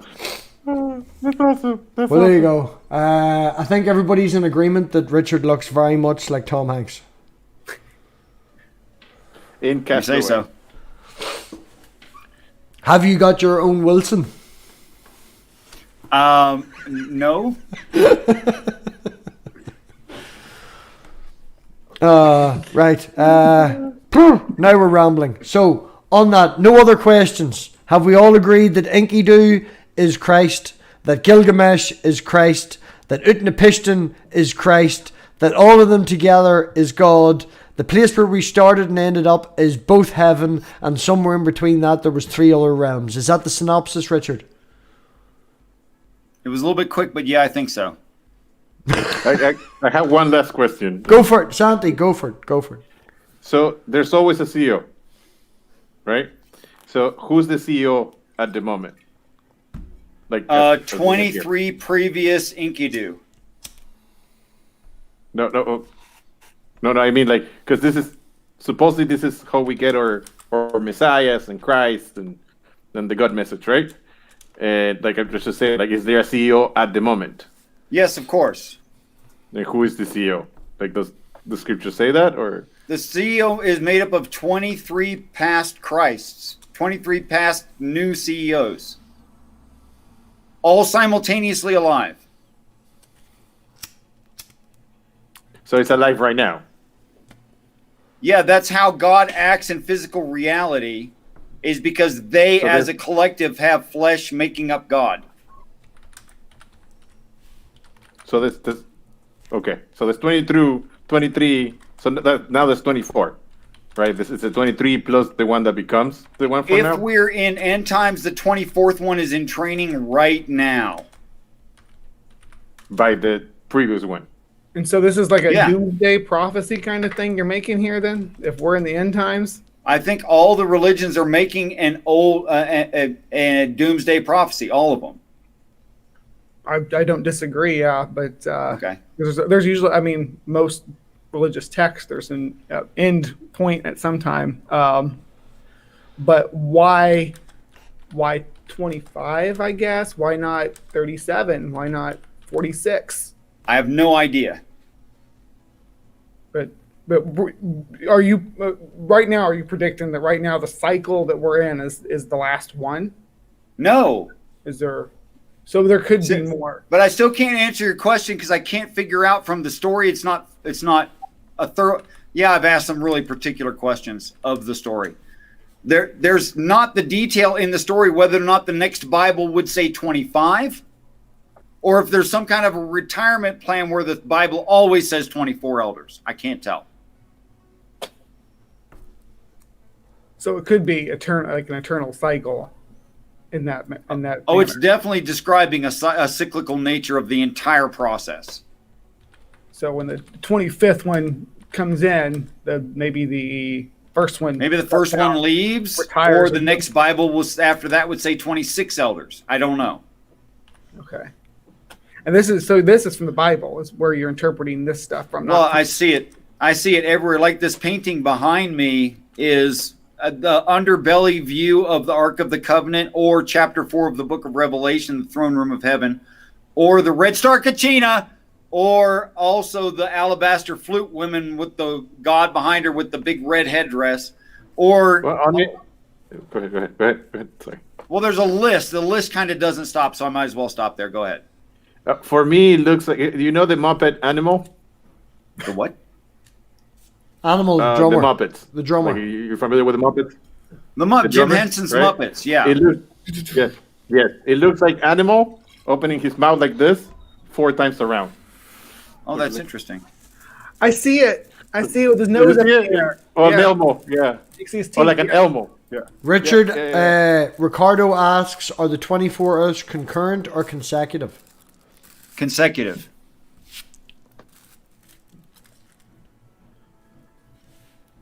Does each one bring a Bible? Yeah, there's always a new heaven and a new earth, literally, and each earth gets its Bible, So and every other story you know of.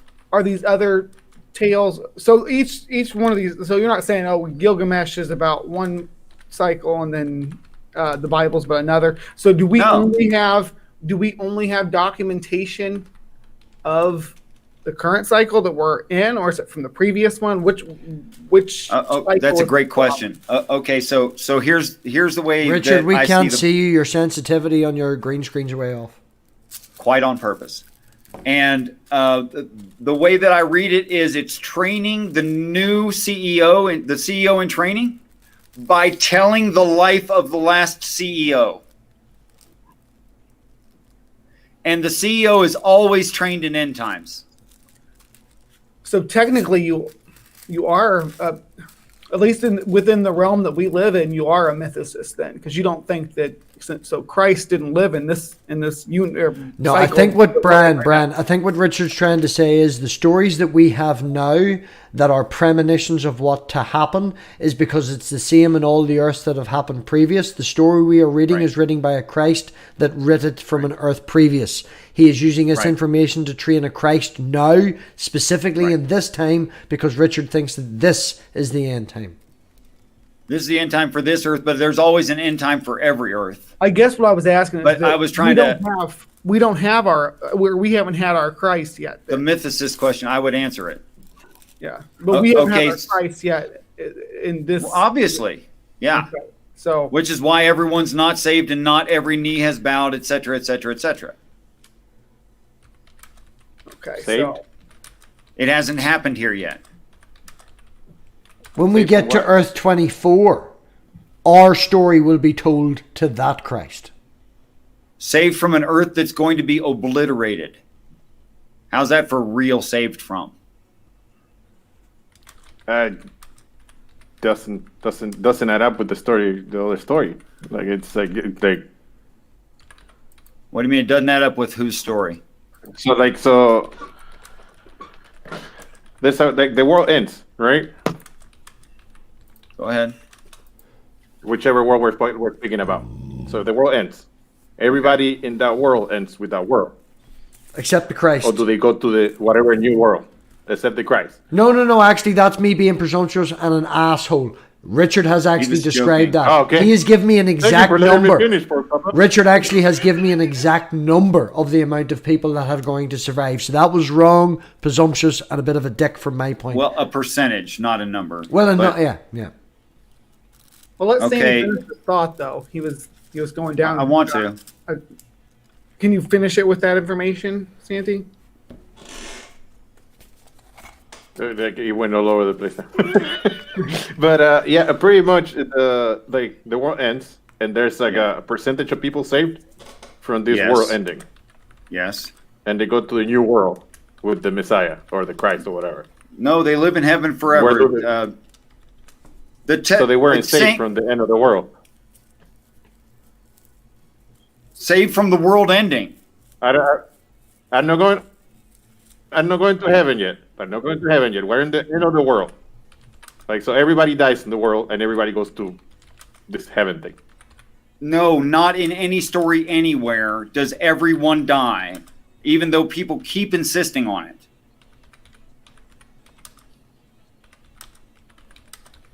Okay. It's literally not the part world of the doesn't end. story. What? But in the Gilgamesh one, the world doesn't end. Yes, it's only talking about Enkidu-Gilgamesh relationship and the development. That's the whole. They don't talk about the people hardly at all. In the Gilgamesh story, they went to Utnapishtim. Utnapishtim is the Noah character that survived a previous destruction. According to Richard, he's a previous Christ that now lives in heaven. I think that's what Santi was getting to, is that okay, so the flood narrative, at least the biblical flood narrative, I don't know where it falls in the story for Gilgamesh. I know it's more towards the end, but at least in the Bible, it's not the end of the story. It's not the end of that cycle, because you have your characters from before the flood, Adam and Eve and their kids and all that, and then we have a continuation of the narrative after the flood. So the flood not the end of the cycle? Is that just a catastrophe or a step in the way that the story unfolds? And there's a different end that'll come. Can you summate all that? That was a lot. Can you summate that for me and make it more succinct, please? What I'm saying is that, okay, let's say Revelations, the end of the world stuff in Revelations is not synonymous with the flood event, and not synonymous with the flood event. Keep going. Yeah, and that's in the Old Testament. So, is the flood at the end of a cycle, or is it in the middle of a cycle? Wow, it's so hard for me to wrap my brain around Christianity because it makes no freaking sense in the story. And then people ask me questions based in Christianity. Then I have to translate that to what the Bible actually says and then speak it in Christianity. And I'm just telling you, it's not easy. Well, I've never been Christian, but yeah, that's where I grew up, Well, you can't help it. It's the way you heard the story, Yeah. Okay. So you were saying that don't add. No, Revelations is literally inked on his hand, man. Inked on his hand. That's a whole series on its own. Literally. Okay. So in the book of Revelation, there's a direct one quote. It's all one line, talking about the great waters. And John says, "Oh, what was that?" And the angel goes, "What you just saw was." Not is like, is maybe like, or somewhat like, was. Peoples of every nation and tongue and et cetera, et cetera. Waters means huge amount of people. Throughout the whole Bible, that's what the word waters means. Now, that's the funny part about 7.75 billion people denying the flood. That's the joke. It's hilarious. Richard, something that's popping up in the chat, if I can just direct away from it for 1 second. You are the flood and you're saying, I don't exist. I don't know what you're talking about. There's no flood. Don't put words in my mouth. I didn't say not you. Not you in particular. You may not say that. To be the water, though. I mean, I don't know. Okay, so wait, real quick. You were saying, oh, this Christian view, you're getting all worked up about it because they interpret that as water, but the Israelites that wrote, or that documented the Old Testament are a different group of people than who wrote the Epic of Gilgamesh, and because the Sumerian, the two different groups, and you're saying they both use that interpretation. How many ancient religious flood stories are there? A bunch. What if they're all saying exactly the same thing? Using A the lot same of shit got metaphor. wet. Using What if they're the not? same metaphor. Like, I don't deal in what ifs. Like, what if they're talking about Spider-Man? What if they're talking about candy? What if they're talking about Satan? I don't know. That's just sarcasm. Like, if Santi. I don't know what it's to tell not- you about it's not that. sarcasm. It's like, I mean, you're welcome like, if they to it, literally but I don't told know you- why you're saying it. It's a blunt point, but it's They not range from sarcasm. 48 It's a to 48. blunt point. Like, Plus, remember as when well, When I say Santi's when I first said language what is not if, English. I was saying, would you please consider the possibility of? Can I also point out that Santi's first language is not? Oh, maybe it is. Where he's not, his English, yeah. So correlation and stuff. Give the man a chance. Let him collect himself and try to put this in words that don't seem. Well, I'm personally convinced that all you guys are brilliant, but I'm saying really weird stuff. I know. I'm not trying to disparage you either. I'm just trying to sort it out. I'm just trying Right. to. Richard, question that's been popping up in the chat from Nerdy. He's been pushing this and asking this, right? We're going to take into consideration that the universe is anything between 11.5 and 14.5 billion years old. If it takes 4 billion years for life to evolve on this planet, that's 3 Earths. So could you address that, please?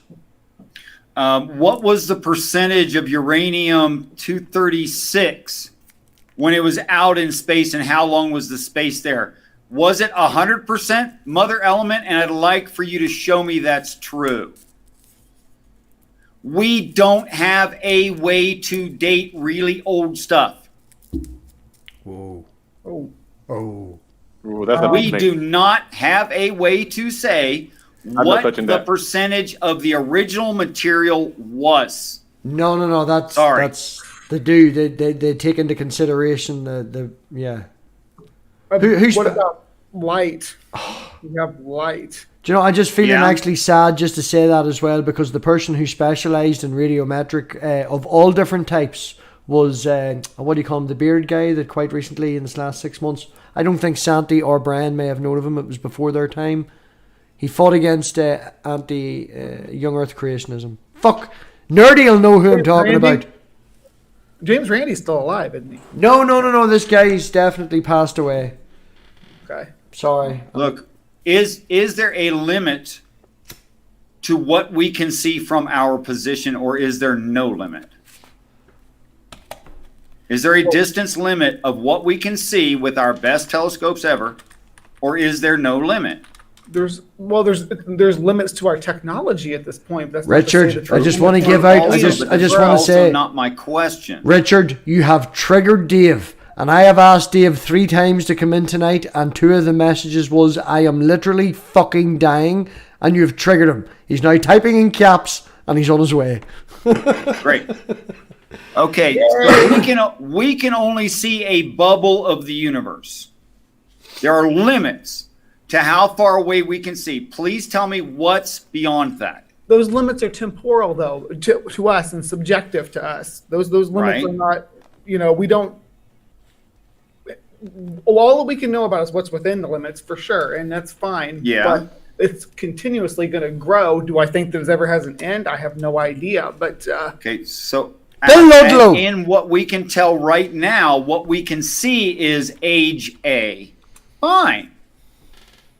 I got no problem with that. How much of existence are we seeing in A? We have no idea. we don't. Hey, Dave. Hello. Hello, Dave. Dave. Don't die, Dave. Right, somebody's got the stream running, Dave. Oh, that'd be me. So the only would thing do you that. missed, Dave, while you were coming in was me saying, we can see what we can see. I have no problem with the age of it. We Well, cannot I came to see argue all the age things. of it. What? No, what Nerdy said, we don't know how big the universe is. We can only see what the bit we're in. The Right, universe that's what I could be said. 24 times bigger and each have its own Earth that's 4 billion years old. Sure. That's feasible. Okay. As for I believe dating that. everything, yes, we can date everything without knowing the original. Without knowing. the How do you do original- that, Dave? Describe that to me, because I don't believe you. Because of the way the daughter isotopes Yeah. are arranged within a material. Okay, go ahead. Right, right, because not everything, because if you've got a material that breaks down 75% of the time this way and 25% of the time, and it is not formed any other way, Right. you find a rock that contains 75% of this and 25% of this, Right. you know exactly how much of the original stuff there must have been. I have oversimplified. Obviously, and I appreciate your efforts. Okay, the point is, it's using multiple daughter isotopes that have gone through multiple stages of radioactive decay. Okay. But we can rely with. Now, we don't do that with carbon dating, with the short dating. No, we of course, do it yeah. substantially with the old dating, because that's how we have to do it. But we Okay, do now not need someone to could do just tell that. me what part of the universe that rock came from. Well, we're talking about dating the Earth at that point, back to 4.5 billion years old. Okay, so again, I hold we don't know how old everything is. We know, okay, in the universe, we know how, okay, with reliability, we can date back as far as the last period of inflation, based upon how fast everything is moving away from each other. We are witnessing right now in the universe an explosion. Yeah? There's We a know bread where we raisin are in problem that there. explosion. Say again? It's a new conversation, but there's a bread. Look, I don't have a problem with this planet being really freaking old and the stories being true. Because the stories say, I came here and fixed this planet up for you. Enjoy your incubator. Yes. Then why are you arguing that we don't know? I didn't. Somebody else brought that up. Okay. I'll shut up again then. I'm going to die. I only responded that I don't think we actually know the age of the whole universe. That's all I said. I say there is some ambiguity at certain points, but we know it reliably back to the period of inflation. Admittedly, all of Okay. our dating methods get less precise as we move further away from them. So you can, date something that 200 years ago is going to be a lot easier to pin down to how old it is than something that's I read 4.6 billion I read a years paper old. last month. This is that- totally out of my specialty. I am way beyond my wave cuffs, but Dave, I do have a question for you. If you can answer it, please feel free to decline. How do we know the mother isotope was 100% to start with? Because there are more, because you're doing it with more daughter isotopes. Does that make sense? What? Because at each point,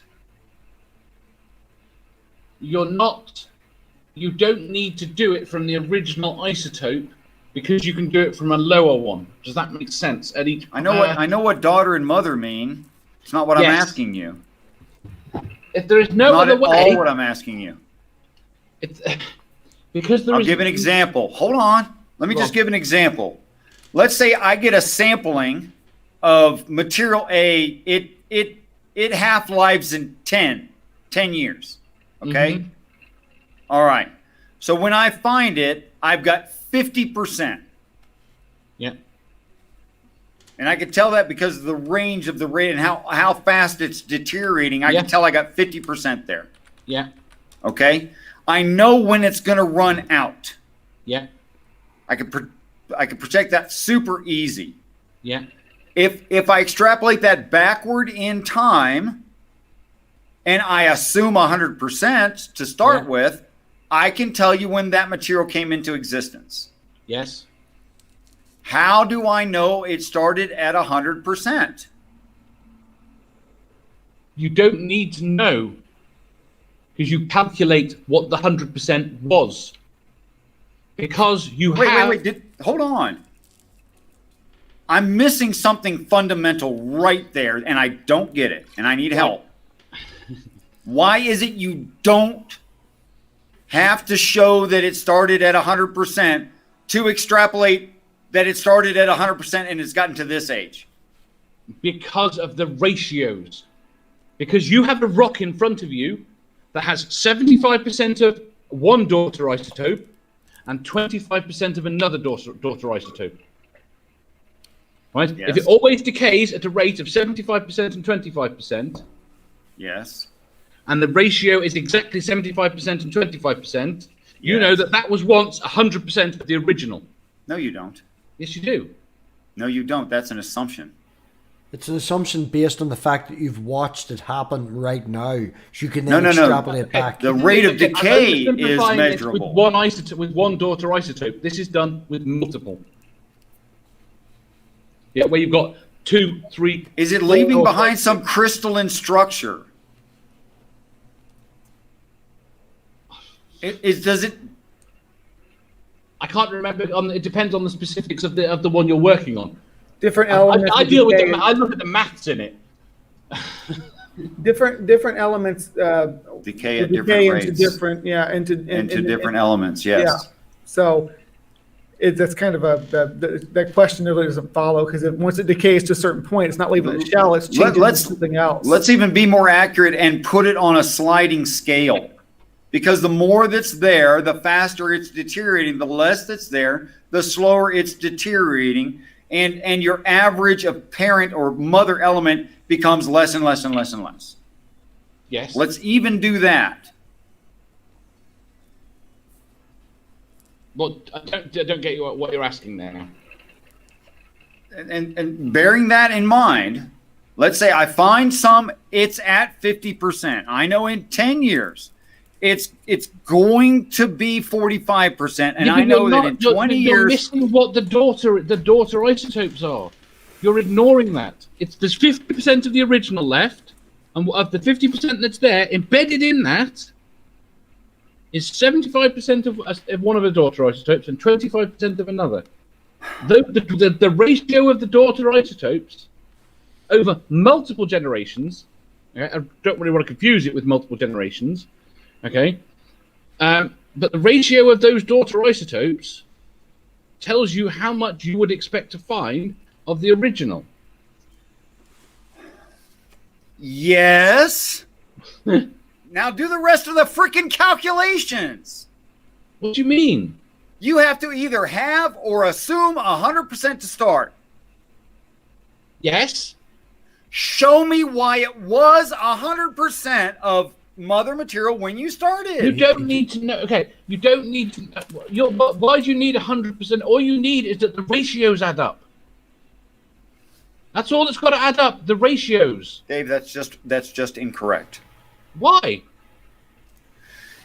If I can simplify it, right? You're making your answer the question. That's why it's wrong. You can't assume that because it's a percentage this and a percentage that you did start out with 100% of one of them. Right. The point is, you're not. Cracking hell. I really need to draw a diagram. I know he said flowchart earlier. We're all hitting the same wall, and Santi was doing lines earlier. Everybody's taking notes.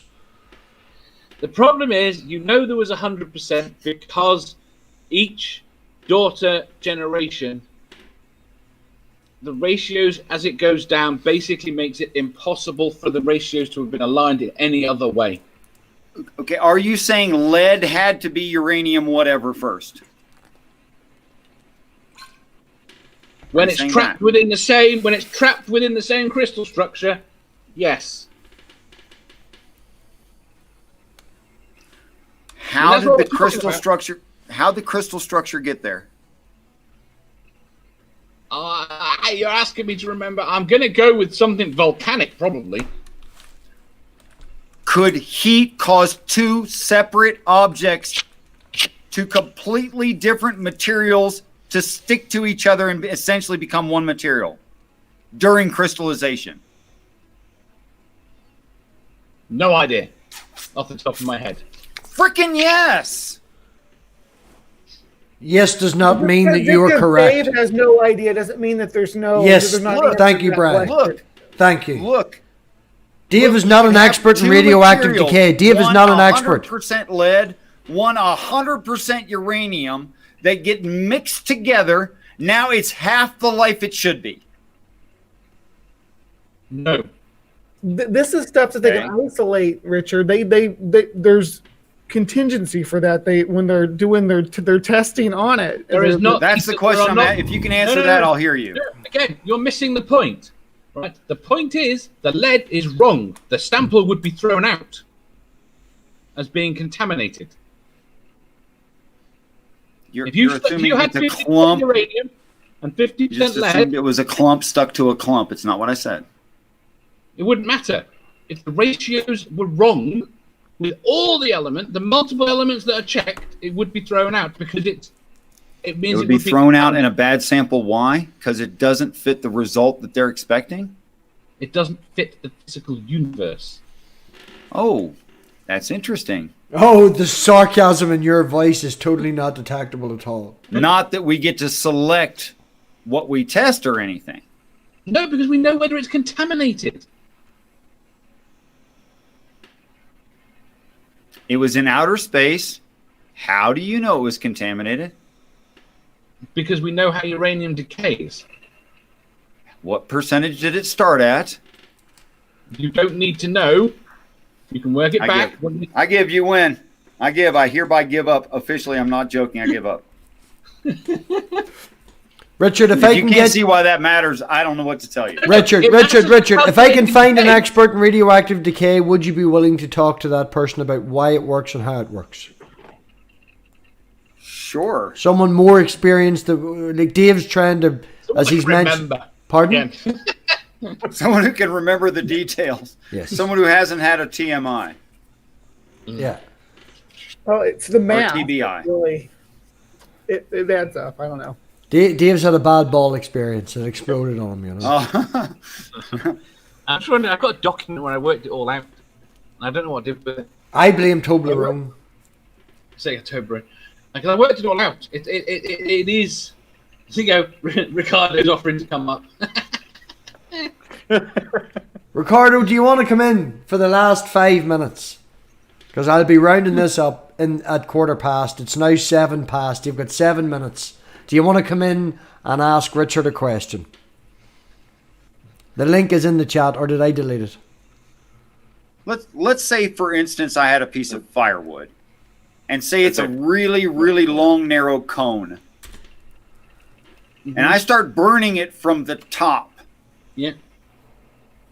And when you find it, it's halfway burnt. Yeah. And it's even accelerating because it gets skinnier as it goes down. Yeah.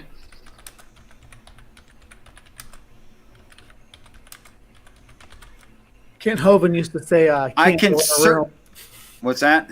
So Kent Hovind used to say a candle in a room. I'm not sure that's a really good example. Go on. We know where you're going, but go on and finish your analogy.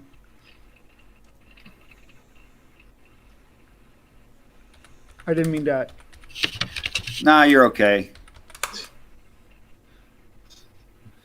Okay, so you burn you got a piece of wood, you're burning it from one end, it's getting narrower, and you find it burned at a certain point down the length of it, right?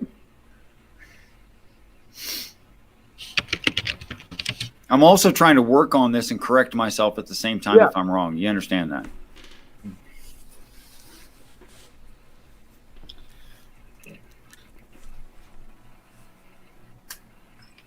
Just waiting for Ricardo.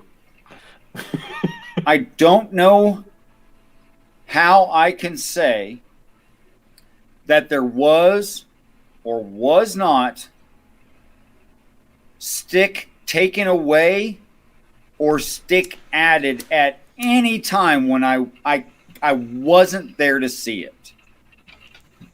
Right. Because you don't. Okay, here's the thing. You don't. What if a bunch? Let me just say. What if a bunch of ash fell off the top of it, Dave? What would that do to my sample? No. You're the thing you are trying to do is not analogous to what we're talking about. The issue is you're thinking about it from the perspective of the very top element. Right, you can forget the top element, just use the daughter isotopes. Okay, so in this analogy, something burnt, I found something that was burnt. That's all daughter isotope, right? There has to be in a strict ratio. So I can weigh it and I can say, I know what kind of wood this was and what kind of ash it is. I can chemically analyze it and I can say that it started out as this kind of wood. Yeah. Is that right so far? Yes.